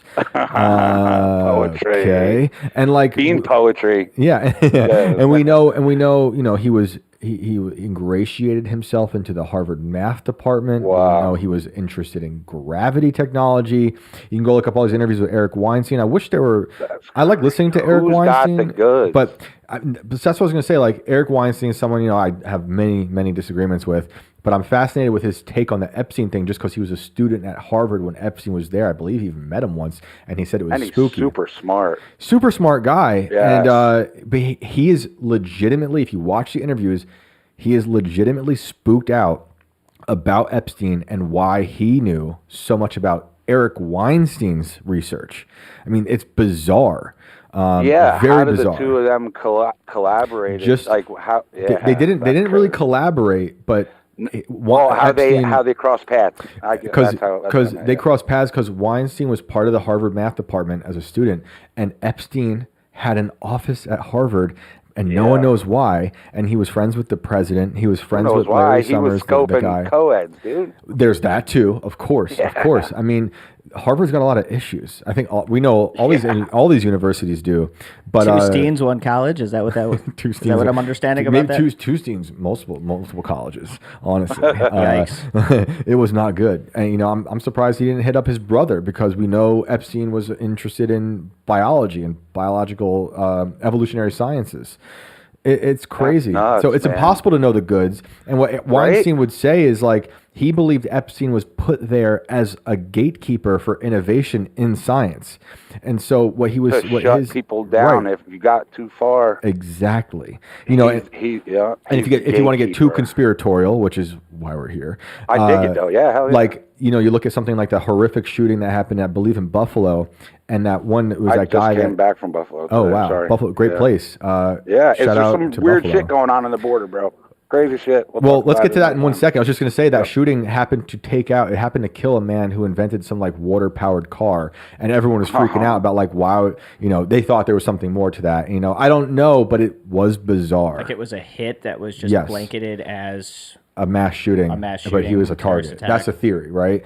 What are you seeing on the border in Buffalo up there? Okay, crazy. Listen, I've been waiting to tell you guys this. Like I was going to wait for another show to call in and talk about this, but I'm not going to say the name of the place where I was at. I'm just going to tell you it was on the border, right by Niagara, the last street in America. Okay, let's just say that on the last street in America, right by Norfolk Southern, right on the railway. Yep. Okay, I backed into this. It's just like a door. You back down this long hallway and just park the ass of the truck. You don't even see what is in there, and they just close the door. You pull out, the guy walks and seals them, and you drive away and drop it off, right? So I actually had to go in to take a shit, honestly. So the guy said, all right, yeah, hurry up and go through there. And I look, and there's these giant, like, they look like space, like, telescopes. I don't even know what the hell they were. And the guy said they were put there by the state they were surge protectors for these power stations that run off solar, off the big, off the windmills. But New York State had put these things there, and they paid for the space for 4 years to put these big surge protectors in there. And he didn't really want me in there too much. Why is the state hiding these big-ass surge protectors for 4 years? What's in 4 years from now? Another election. That's some Green New Deal shit going on. Yep, and windmills are under attack as of today, time. Right? Because Trump hates them. I'm not a fan of them. The whales don't I want to like know them. what these parts were, though. Yeah. These big, giant surge protectors for these substations. And the guy really didn't want to talk too much, but he did spill a little bit of shit out. But the state, he was talking shit because it's his warehouse, and he got the contract. And he was like, they're from the state. They're for windmills, blah, blah, blah. Why are they fucking there for 4 years? You know what I mean? Right. What's going to happen? Like, are they going to bring them back out? Did we already pay for them? And somebody's housing them there? Right. Are they shuffling them around to hide them until they get someone else in power and then they can use it? Or is it being used for something else completely? It is weird. The windmills are big time in the news. The craziest technology, which totally caught my mind because I look for a conspiracy and everything. But at the same time, dude, like I've never seen nobody shuffle me through a fucking warehouse so fast to take a shit. Like, here, don't look over here, but I'm gonna spill a little bit. Right. He was real quick to tell me what they were. And like they're for a substation for a fucking windmill, And he was like, yeah, man, the bathroom's over there. I was like, oh, cool. What are those? And I went to pull out my phone. He's like, nah, man, go ahead. The bathroom's over there. You didn't see real anything. fast. But I'm like, what are they? They look crazy. Like there was like ribs around these 4 things coming off, and they looked like they could be flipped over and stood up on those things, like they were upside down almost, But he was like, he's like, they paid for them for 4 years to house them here. Just house them there for 4 years. Yeah. Yep. And in this warehouse, and it's like a back alley warehouse in Buffalo, right on Niagara. Well, now you got to go back and use the bathroom again, get more info. Yeah, right. It was a LTL thing, like it was less than truckload. You know what I mean? So it was just like a small freight thing, and they paid for my truck and my fuel for the whole day. Wow. So yeah, it was weird. It was just a small dry warehouse on the side of the road. I'm not going to say where. You know what I mean? I told you right where it was. Yep. Right in Buffalo. But fascinating. New York's doing some fucking shady shit, man. Well, yep, I know. I left that crazy state. The government's in on it, man. Yep, and they're probably working with Trudeau. Great job on IRL, man. The suit was kind of fly. Thank you. I'll talk to you guys again. Thank you for having me on, man. I appreciate it. Have a good night. Yeah, man. And shout out to Every Time I Die, a great Buffalo band. Rest in peace. I miss them dearly. But that's what I think of when I think of Buffalo. We got to play a show with them, actually. Really? Dirty Nellies in Palatine, Illinois. Sold out front to back. What year? Do you remember? It had to be within the last. It was definitely within the last 10 years. I think it was probably actually within the last 5. Okay. I think it was pre-pandemic. Okay. Because I don't remember any of that shit going on. It's probably like low teens era. Yeah, probably. Yeah, probably late album. teens. I got to look up the actual date, but yeah, front to back, just packed room. How was that show? Absolutely insane, and it was cool because their guitar player, their bass player at the time, He was standing there. He had just watched. They were standing there watching us when we got off stage. Buckland and everybody were standing right there, and they were just like, "Dude, I love it when the local bands kick ass too." And they were all charged up, and I was like, "Holy shit!" Like, that's awesome. It's so cool. They were such a good band. I really miss them. I know some of those guys became better lovers with the Dillinger singer. Yeah, Greg. That project was super awesome too. Wow, they're really good. Yeah, and Keith has another band too, and they're really good. But I do like Better Lovers a little more. He was such a nice dude too. They were all so cool. And one of the best lyricists in, I think, all music. Like his lyrics are so good. I remember playing that song on Guitar Hero 2 along with that song that Phil's band, All That Remains, had on there. Mm-hmm. And it was just like crazy. We used to just jam them all the time, and it's so crazy. Yep. Getting to chill with Phil all the time. I know. Phil's a huge fan of the show, and played shows with some of these guys. It's just awesome. Bizarre. I have been listening to Phil's music since high school, right when he was starting Shadows Fall, and then into All That Remains. Like, those bands mean a lot to me. Yeah. So it's bizarre, Phil, that we get to do shows together, and I love it. Shout out to Phil and Phil's girlfriend if you're watching. Yep, you guys rule. Your music rules, and let's do another caller. Well, let's get to it. Dude, we're closing out here. We're in the last half hour. Is Catherine just lost in Scotland? She's still in here, so oh man, let's see if we can try her one more time and see what happens. Man.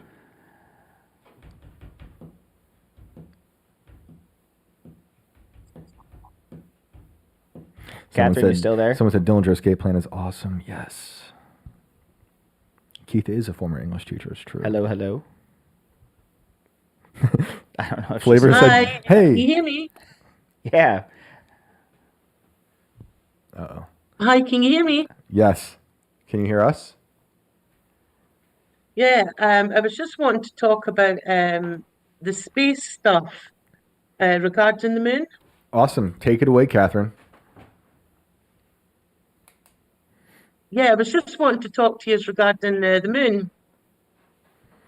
You can take it away. You can talk about the moon right now. Oh no, it's like counting thunder after lightning, like 1 Mississippi, 2 Mississippi. We might have to just come back to Catherine. This is not going to work tonight, Catherine. I'm so sorry. I remember. I'm sorry. She's stuck in a loop of time. She's somehow trapped in space time between here and Scotland. I'll say this really quick. Go okay, I do remember there was reports regarding the moon being hollow, and when they were doing drilling, they were hearing.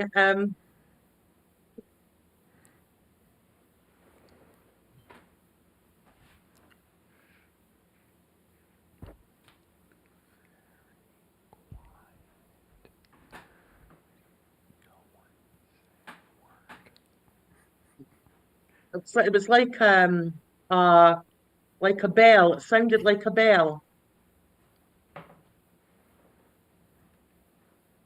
Yes, I have heard that. I'm sorry if this is delayed, but yes. It's delayed. Catherine. Oh my God. This is Catherine. Look, we'll come back to Catherine. Get someone else. Catherine, because that's a shame. We love you. We're gonna come back to you at some point tomorrow when you hear this. Us back tomorrow. Call us back tomorrow. Try to get to a closer continent, and we will take that phone call.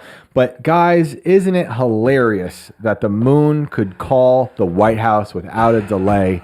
But here in 2025, we can't talk to Catherine in Scotland. What's that about? They were in a movie theater. Pained internet connections notwithstanding. Because they weren't on the moon. Sure. Oh man! But I have heard that story. The moon. Someone was saying that. Who knows? Who knows? The hollow moon theory. It rang like a bell. The term hollow moon refers to the pseudoscientific hypothesis that Earth's moon is either entirely hollow or contains a large interior space. I'm not opposed to this theory. You guys know I like pseudoscience. This theory is not supported by mainstream science, even better, which indicates that the moon has a core, mantle, and crust similar to other terrestrial bodies. While some science fiction stories have explored the idea of the moon being an artificial space station, it is not scientifically a credible concept. But NASA, Oh, shit. NASA, we didn't go to the moon. No, NASA lost those files. So, you like that, Brandon? I have more of that. Holy shit. So sorry to Catherine. So sorry, guys. It's but that damn Van Allen radiation belt again. Chi Chang and Massa in one night. You guys heard it here. I know you love Forgot it. about Chi Chang. Chi Chang and Massa. You guys are what's up. So if we got another caller, let's go to them. Got to get that Starlink. We might have Starlink. I don't know what's going on. What we have here. Do we have Starlink here? I thought we do have I believe a Starlink setup. I'm pretty sure that's what that gaudy antenna that's over there that we always hit with our Frisbees when we're trying to throw at the baskets happens.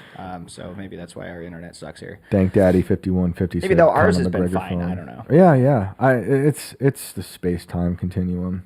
The skate park, not so much, but over here we're fine. We're fine in the farmhouse. Kelly Key, I know. I just like that accent. She's got a great accent. Jay shakes fist at Starlink. She's in Atlanta, not Scotland, says based Mike D for life. You know, we did ask her if I asked her if her accent was fake, and she gave us a great Scottish brogue. Artificial intelligence phone call, says Sleepy Wolf. You know what? Anything's possible.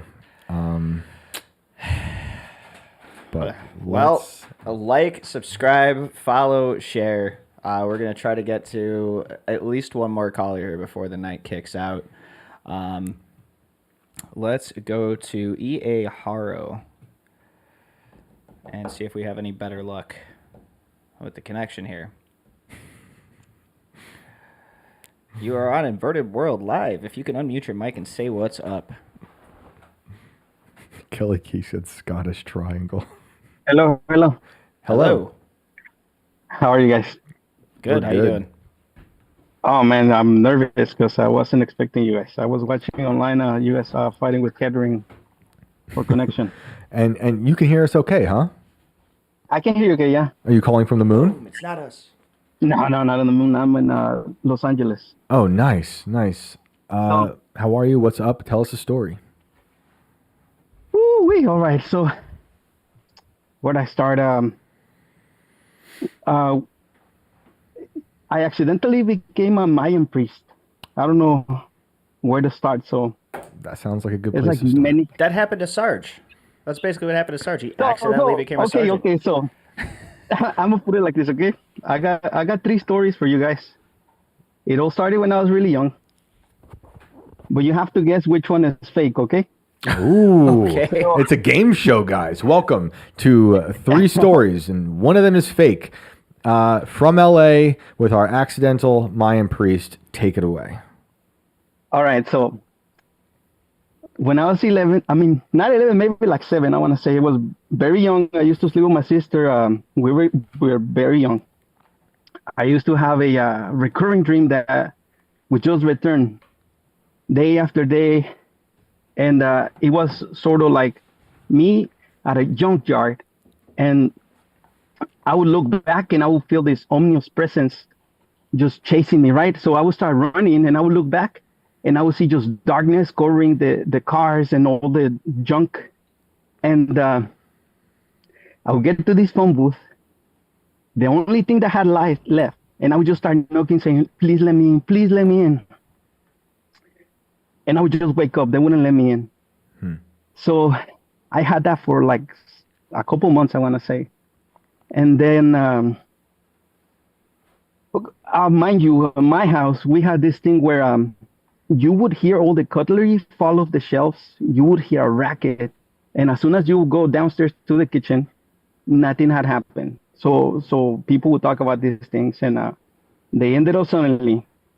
And they ended up, after a night, I had same thing. I'm having this nightmare, but I happened to wake up within the dream. So I want to say it's not like lucid dreaming, but there's a place where you're in your room, but instead of seeing color, everything looks gray, right? So it's like you're aware that you're dreaming and it's gray. And I looked to my sister. I happen to mention my sister is 2 years younger than me. I think I was like 6, she was 4. And so I looked to my right side and I see a big old demon, strong, like cut. This thing was scary, and so I wanted to start screaming, but I couldn't. I had something on my chest, and I just couldn't speak. So imagine the desperation of just wanting to scream for your dad that is in the next room. Like it was just a wall between us. And then I just gathered all my strength, and I said, "Abba!" I'm Mexican, so that's how you call your dad in Spanish. And so as I said that, I hear my dad going, I hear him going, what happened? What happened? And I said, they're trying to take my sister. They're trying to take my sister. And he just says, relax, it's just a dream. And so I look to my right, and like a feather, I see my sister falling back into bed. And the thing that was holding her in his arms just vanished before my eyes. How do you guys feel about that? Well, that's one story, right? You said you got 3 and one of them's fake. One story. All right. So let's hear them all. One, right? Let's hear them all. And you guys in the chat, you guys are also part of this game. Let us know. So that's the first one. Dream, demon, 6-year-old, 4-year-old, daughter, sister falls like a feather back into the bed after it. Right. And our Mayan priest will now share story number 2. I'm not a Mayan priest anymore, by the grace of Jesus Christ. Oh, thank God. Our former Mayan priest will take it away now with story number 2. All right. Second story. And I'm just going to go ahead because I'm talking about, I want to say like 12, 13 years, maybe 14 in the occult. And like I said, Jesus Christ got me out of it, but I got to give him all the glory. So, all right. Second story is I would do drugs, right? Mm-hmm. And I would throw parties. I'm in LA. I happen to be in a not rich but not so poor house in Culver City, and so I would, since I was in middle, my parents didn't really care about me, so I was able to throw parties. So I would throw these parties. Guys would bring nitrous oxide. I probably shouldn't be telling you what we used to do, but anyway. So I would see that the guys would act dumb. Like as soon as they would take the balloons, they would just act dumb and have this ridiculous smile. And I wonder, like, why are they? Why do they look so happy all of a sudden?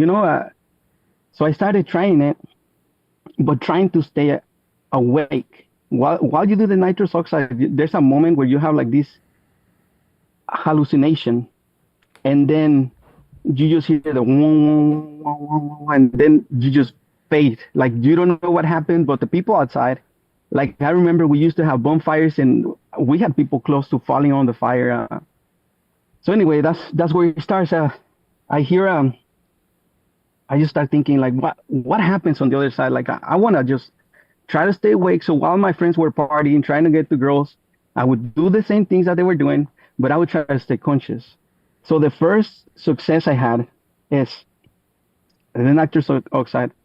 Try to remain conscious. Try not to lose your consciousness and remember what you saw. Like kind of bring a piece back to whatever that place that you go to is. And so I appeared like in a different dimension. There was people that already knew me. They assured me they love me. And so when I came back, I was like, what? Like it's just like a blink and you're back. And that started catching my attention, right? So I started trying different things. Like I don't want to get anybody into drugs or even in the path that I went down in. But anyway, so down along the line, I realized there was another entity telling me, try this other thing, mix them like that. And at some point, this thing would try to take over my body. So it was like a tug of war. I'm high on whatever cocktail of the weekend was. And I'm kind of losing control of my body, but at the same time, I'm trying to keep that stay conscious.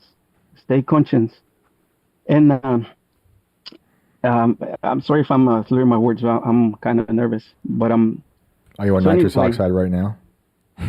I try to get some acid, right? I used to save up all my money working, and on the weekend just get whatever crazy stuff I can get, and then just try to stay conscious, see what the trip is.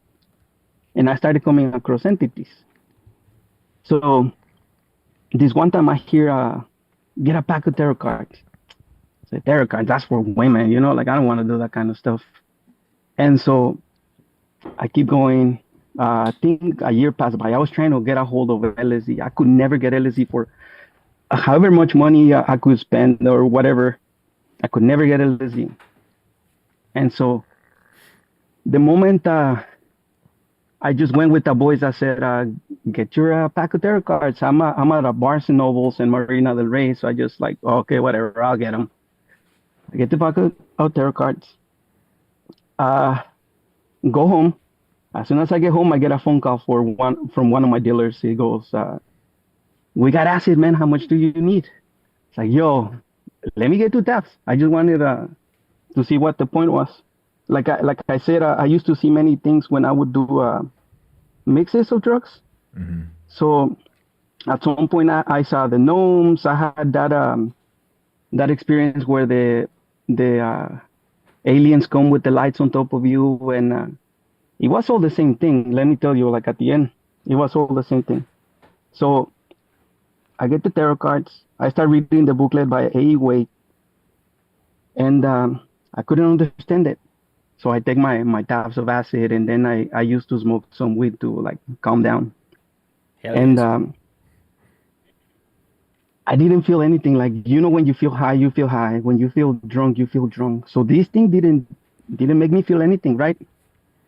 But I kid you not, like a glass material, iridescent that is changing color from my carpet, I see a head pop. It's a demon head. It's the same demon that I saw when I was a little kid. And it's spinning clockwise. And so the material that it was made out of is kind of like glass, kind of like crystal, and it just keeps on changing color. And I keep on looking, and I see more and more, like popcorn. So many that I couldn't count them. And so next thing you know, I stood on my bed to see them all, to look at the big picture. And so I stand on my bed, look down, and these heads were the head of a snake. This snake just starts talking to me telepathically. The voice I could recognize, he starts telling me, you got to put the cards like this. And so he starts teaching me how to read the tarot cards. But at the same time, I was listening to the book of The Tree of Life or Life and There's something like that by Terence McKenna, who like I happened to know after I would see things that he would talk about. But I'm going crazy. I'm digressing. I digress. So this thing stays out there until the sun comes up. I never talk to it with my mouth. I'm just letting them speak to me because at this point it's demons. It's this snake presenting himself to me, and he's showing me that he's got many demons. So I was no longer chased by one demon, but it was so many to count. And so the sun comes up, this thing disappears, and now I know how to read the tarot cards. Okay? That's the second story. And actually, there's a follow-up. So the following week, I'm trying to do the same thing because I would work throughout the week, and then I would leave it for the weekend. I would just get whatever you can think of. I would get except heroin because I was scared of that. But when I hear the same voice, and he says, "Call Alfredo." Alfredo is a tattoo artist in Venice Beach. It's 3 a.m. I'm high on drugs, and I call Alfredo, and I said, "Hey, the snake told me to call you." And he said, "You crazy white boy. I don't know anything about that, but my brother is in Mexico celebrating Day of the Dead. I'll have him talk to you when he comes back." It took him 2 months to return. And when he came back, he tested me, see if I could read the tarot cards. I passed. So he gave me a collar made out of jade, imperial jade that was pulled out of underneath a pyramid in Mexico. And he had the head of a Quetzalcoatl. That's how I happened to become a Mayan priest. On accident, because I wasn't seeking that. I was just seeking for I wanted to be able to cast out demons from people, because my sister-in-law had become demon possessed. And so that's the second story. Sorry if I'm I'm nervous actually talking to you guys, because I know it's a spiritual battle, but I think the second one was true because all of the drug references were true. So here's the third one. Let's not give it away yet. Let's see. I'm calling good one on that one. Brandon's already feeling good about number 2. I know a lot of drug I want to addicts. hear. I want to hear story 3 before I make up my mind. All right. So the third one is we're building a base on the moon because the fourth Reich has been exposed. We're trying to start the fifth Reich. So there's a guy that's been talking about it, and I'm just kidding, guys. I was just trying to do the search, but I sucked at it. That's amazing. That's amazing. We just had a Mexican guy from LA do a Fourth Reich impression. I think that's like my favorite thing that's happened. You went for it, and I'm proud of you. No, good job, dude. Props. Let's. I'm a little niche, so can we pray? Yeah. Heavenly Father, we come before you, Lord. We thank you for this conversation that you allow us to have, Lord. Thank you for the salvation you've given us through your Son, Jesus Christ. I pray that nobody uses information for a wicked reasoning or what have you, Lord. Only you know why you had me speak here. I pray that you protect Shane and his co-host, Brandon. I pray that you eventually show them your truth, Lord, that they might be saved, that they might share in heaven with us, Lord. In Jesus' name I pray. Amen. Amen. Thank you. Before I lose you, obviously you know that like those two things happened to me, and when I ended up being a Mayan priest, they taught me how to do the dances. They taught me how to read the calendars. It's kind of like the guy that's calling about astrology. Yep. Is telling you, but you required a demon presence to be with you. When you do drugs, there's literally a voice telling you, try this, do this. So if he comes between the both of you guys, and Shane hears the voice and he says, nah, but Brandon says yes, guess who the demon is gonna follow? And so, depending on how wicked you are,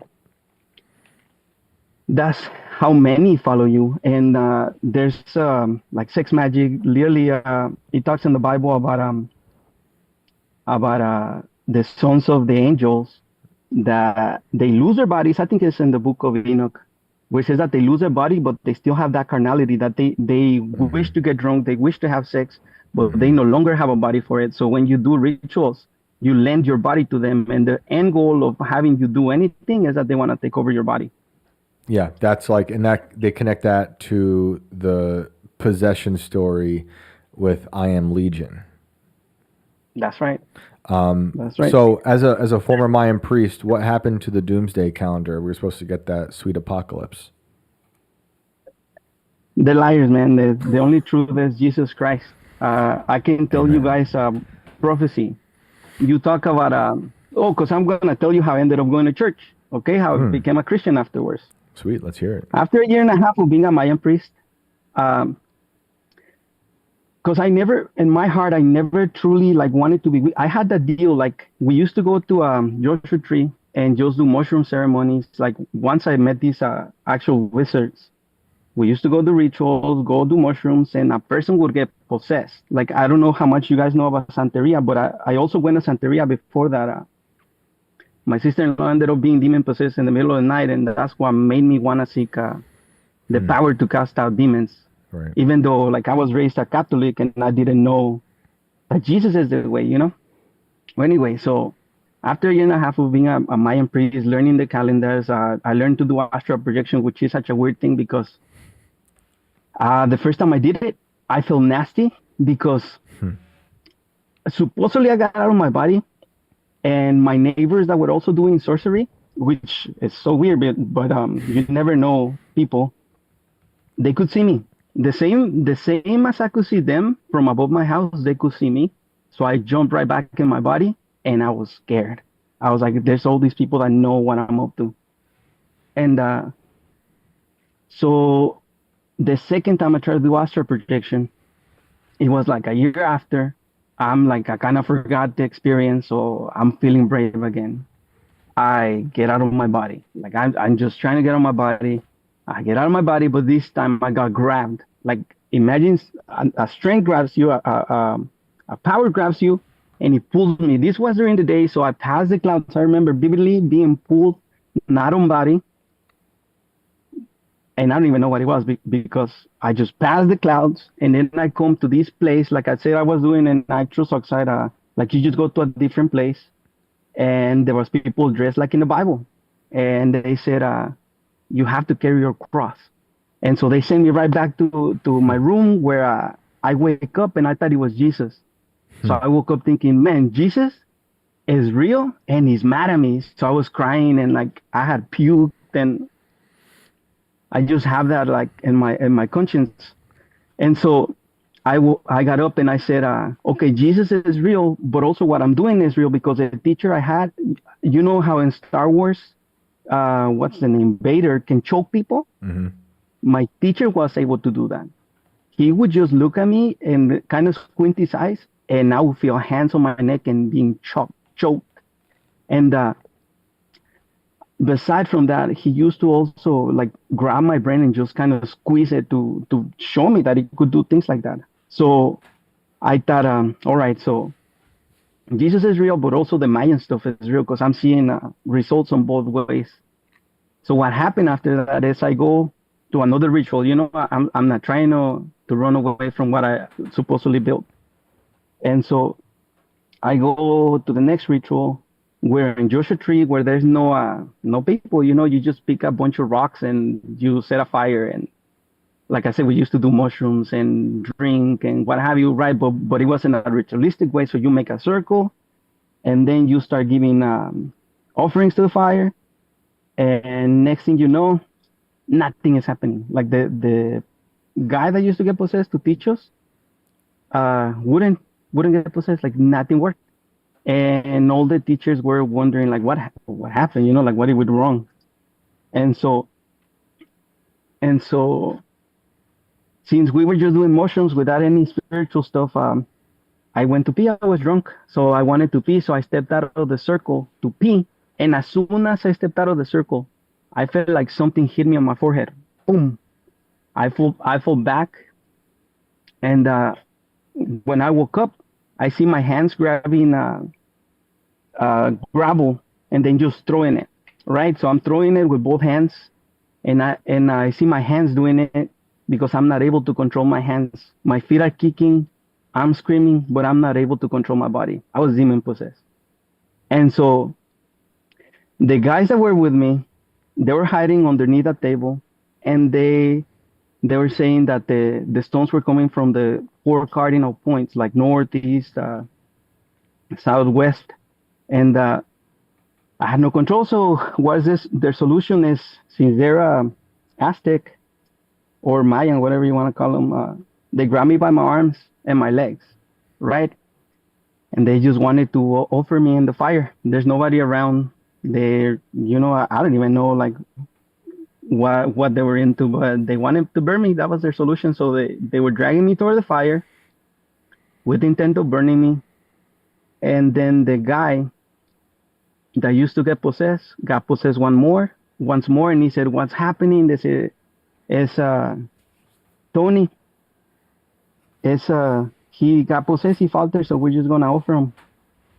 So he said, no, put him down. They put me down on the ground, and with one hand, he just put his fingers underneath my head, and he lifted me up with one hand.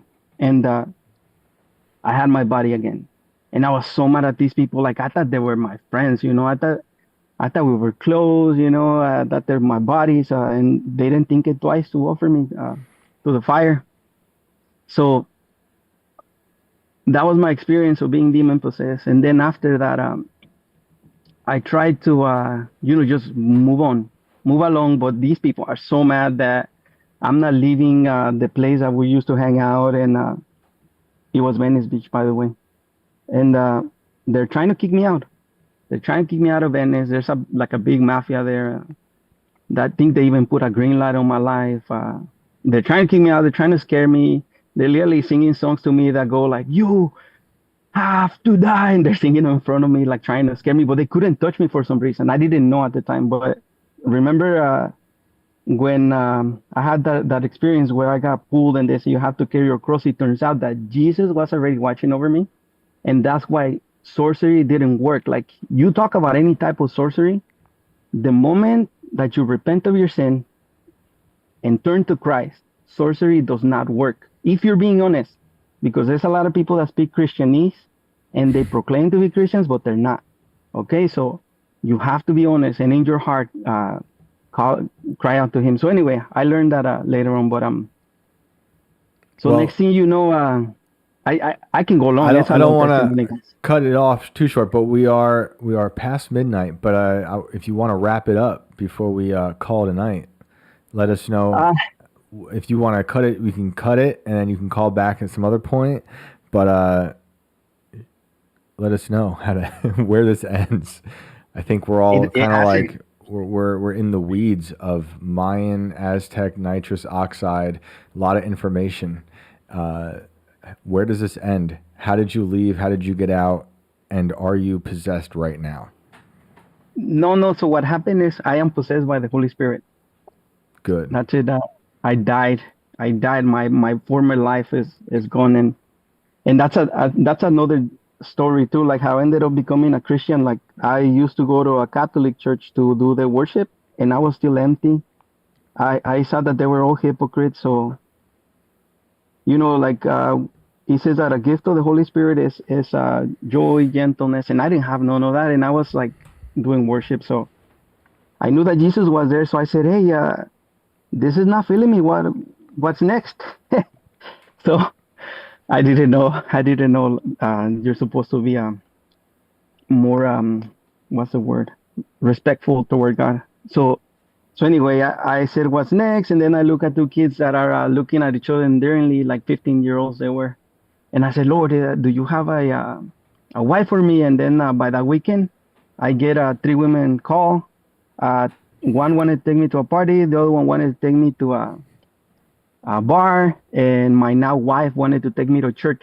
But this church was all the way in Simi Valley. So I was like, nah.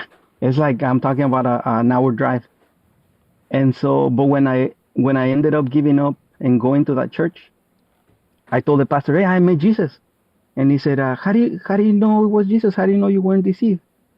And I said, I don't know. He just said, you have to carry your cross. And he said, look, had you come last week? That was my message. You have to carry your cross. And so I thought to myself, that is very funny, like this church actually has the Holy Spirit. So I went back home and I started studying, like, what is the toughest thing? Are you guys familiar with the 62 weeks of Daniel? I don't think so. Tell me.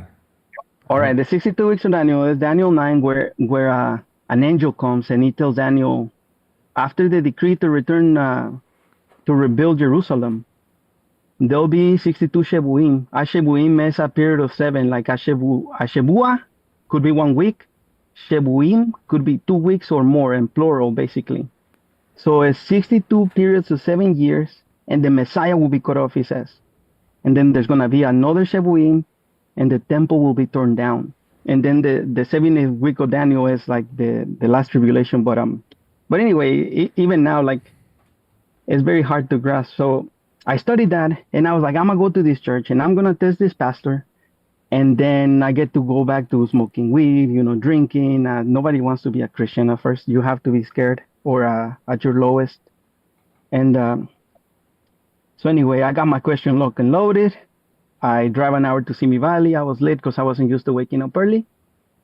And the pastor's preaching about the 62 weeks of Daniel, as clear as I can teach you. Like, I've only heard that teaching twice, and it just got imprinted.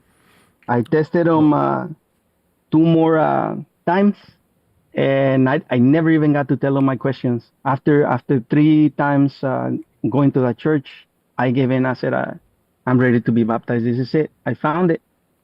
There's purpose and life in Jesus Christ. Well, that's incredible. I'm happy that you found that through that tumultuous experience. For those who are listening and missed the first part, you almost got thrown in a fire. You've had a lot of crazy experiences, but let's wrap it up there, and we will maybe hear from you again, our former Mayan priest. I appreciate the phone call, and we'll talk again. All right, because there's a lot of people that talk about sorcery and all that stuff, and they don't even know what they're talking about, man. Oh, there's a lot of stuff going on out there, but we'll try another time. But we're 12:09 now on. Is it Wednesday now? The monkeys have already been. Yeah. They already stopped burning the monkeys, so we got to stop for Tuesday. But thank you for calling in, and all the best. All right, God bless you guys. I mean, he's got a point. You know, this when Moses was dealing with the sorcerers, Egypt had their black magic going on. Hang on, what the fuck was that? He had a crazy experience. Did we even get the third story? I think the third story was meshed in there somewhere. Because the first bled into the second. I'll be honest, the second story I wasn't fully on board with, because I don't believe you. That was the only one that made the most sense, because he was talking about actual drug situations. But nitrous oxide typically doesn't make Which, you by fall the way, asleep. the first thing that I got in my head, does everybody know that meme with Drake where he's like, no for something, and then he's like, yeah for something? Well, it's basically Drake was like, no to the tarot cards, and then when it came to nitrous and acid, he was like, you know, so I don't know where you draw the line on I would rather fuck with tarot cards than serious drugs, but... well, I appreciate it. I mean, that's crazy if his friends were about to throw him in fire. I mean, that sucks. If that's real, that's crazy. That sucks. List of people to stop hanging out with immediately. Yeah, everyone there. I hope they have come to Christ as well. I do appreciate guys. I mean, he gave us a Sergeant Peyton impression. You gotta give him props for that. Balls to the wall for sure. Gotta give him props for that. That was intense. But he also told us that his teacher used to force choke him and grab his brain, and like Vader. I don't know how much I believe that, but that's still considered abuse. I mean, report that to your superintendents, guys. Don't let your teachers force choke you. This isn't fucking 1963 anymore. Yeah, I did notice that he said someone called him a white boy. Someone in chat saying that as well. That part also fake, because he did not sound white to me. Well, he wasn't white. He said he was Mexican. Yeah. In the beginning. I've been called a white boy before, so I understand. And they weren't wrong. I'm a total white boy. You cracker. I have never been accused of being a Mexican before, so I can't say that I know how that feels. But I've definitely been called white before, so I feel him on that one. But like, it reminded me of, were you, I think you were here at this point when we had that caller who was Santeria. Yeah, and he was talking about that was like first week, how they used to slit the chickens' throats and shit. In like the Bronx or something. That was a wild story. I know there are crazy countries like where Phil Jackson used to coach. They used to slit the throats of chickens and put the blood on the opposing team's bench. Yes, as you would. Curse the other team. They used to do crazy shit like that. They do it. Well, thank you guys. Yeah, Renee said, I've been called a cracker. I mean, who hasn't? It's great. I love it. Brandon, we're gonna wrap it up there really quick. Just because I know that this is current and this is happening. If you are in Hawaii, get your ass to higher ground as soon as possible, because we do know that that tsunami is scheduled to hit you guys pretty soon. Love to everybody out there. You guys are in our thoughts. I hope everybody makes it through the night. Yep. I'm going to be watching that situation, and we'll see if we can maybe talk about it a little bit tomorrow. Thanks to everybody for hanging out and watching through all of the madness here tonight. We do appreciate you guys. YouTube and Rumble, we love you all. Thanks for the chats and everything. Again, like, subscribe, follow, share. My name is Brandon. You can catch me on Insta and on X at Brando Inverted. And let's get the hell out of here. Shane, thanks for staying weird with us. Yeah, that was a fun one. You know, a lot of people have different opinions about that last caller. I mean, people do try sacrificing people. I mean, and LA is a crazy place. We all can agree on that. But that was wild. I was hoping to get a third story out of there, but maybe we'll get that next time. I honestly think we got like 6. It was a lot. Yeah, I think there was more. But I appreciate everyone calling in always. Thank you guys for calling in, for liking, subscribing, sharing the show. It's been amazing, and we're so glad you spent this night with us on Tuesday when they burn the monkeys. You can find me online at Shane Cashman. And we will be back tomorrow at 10 o'clock. See you guys then. Later.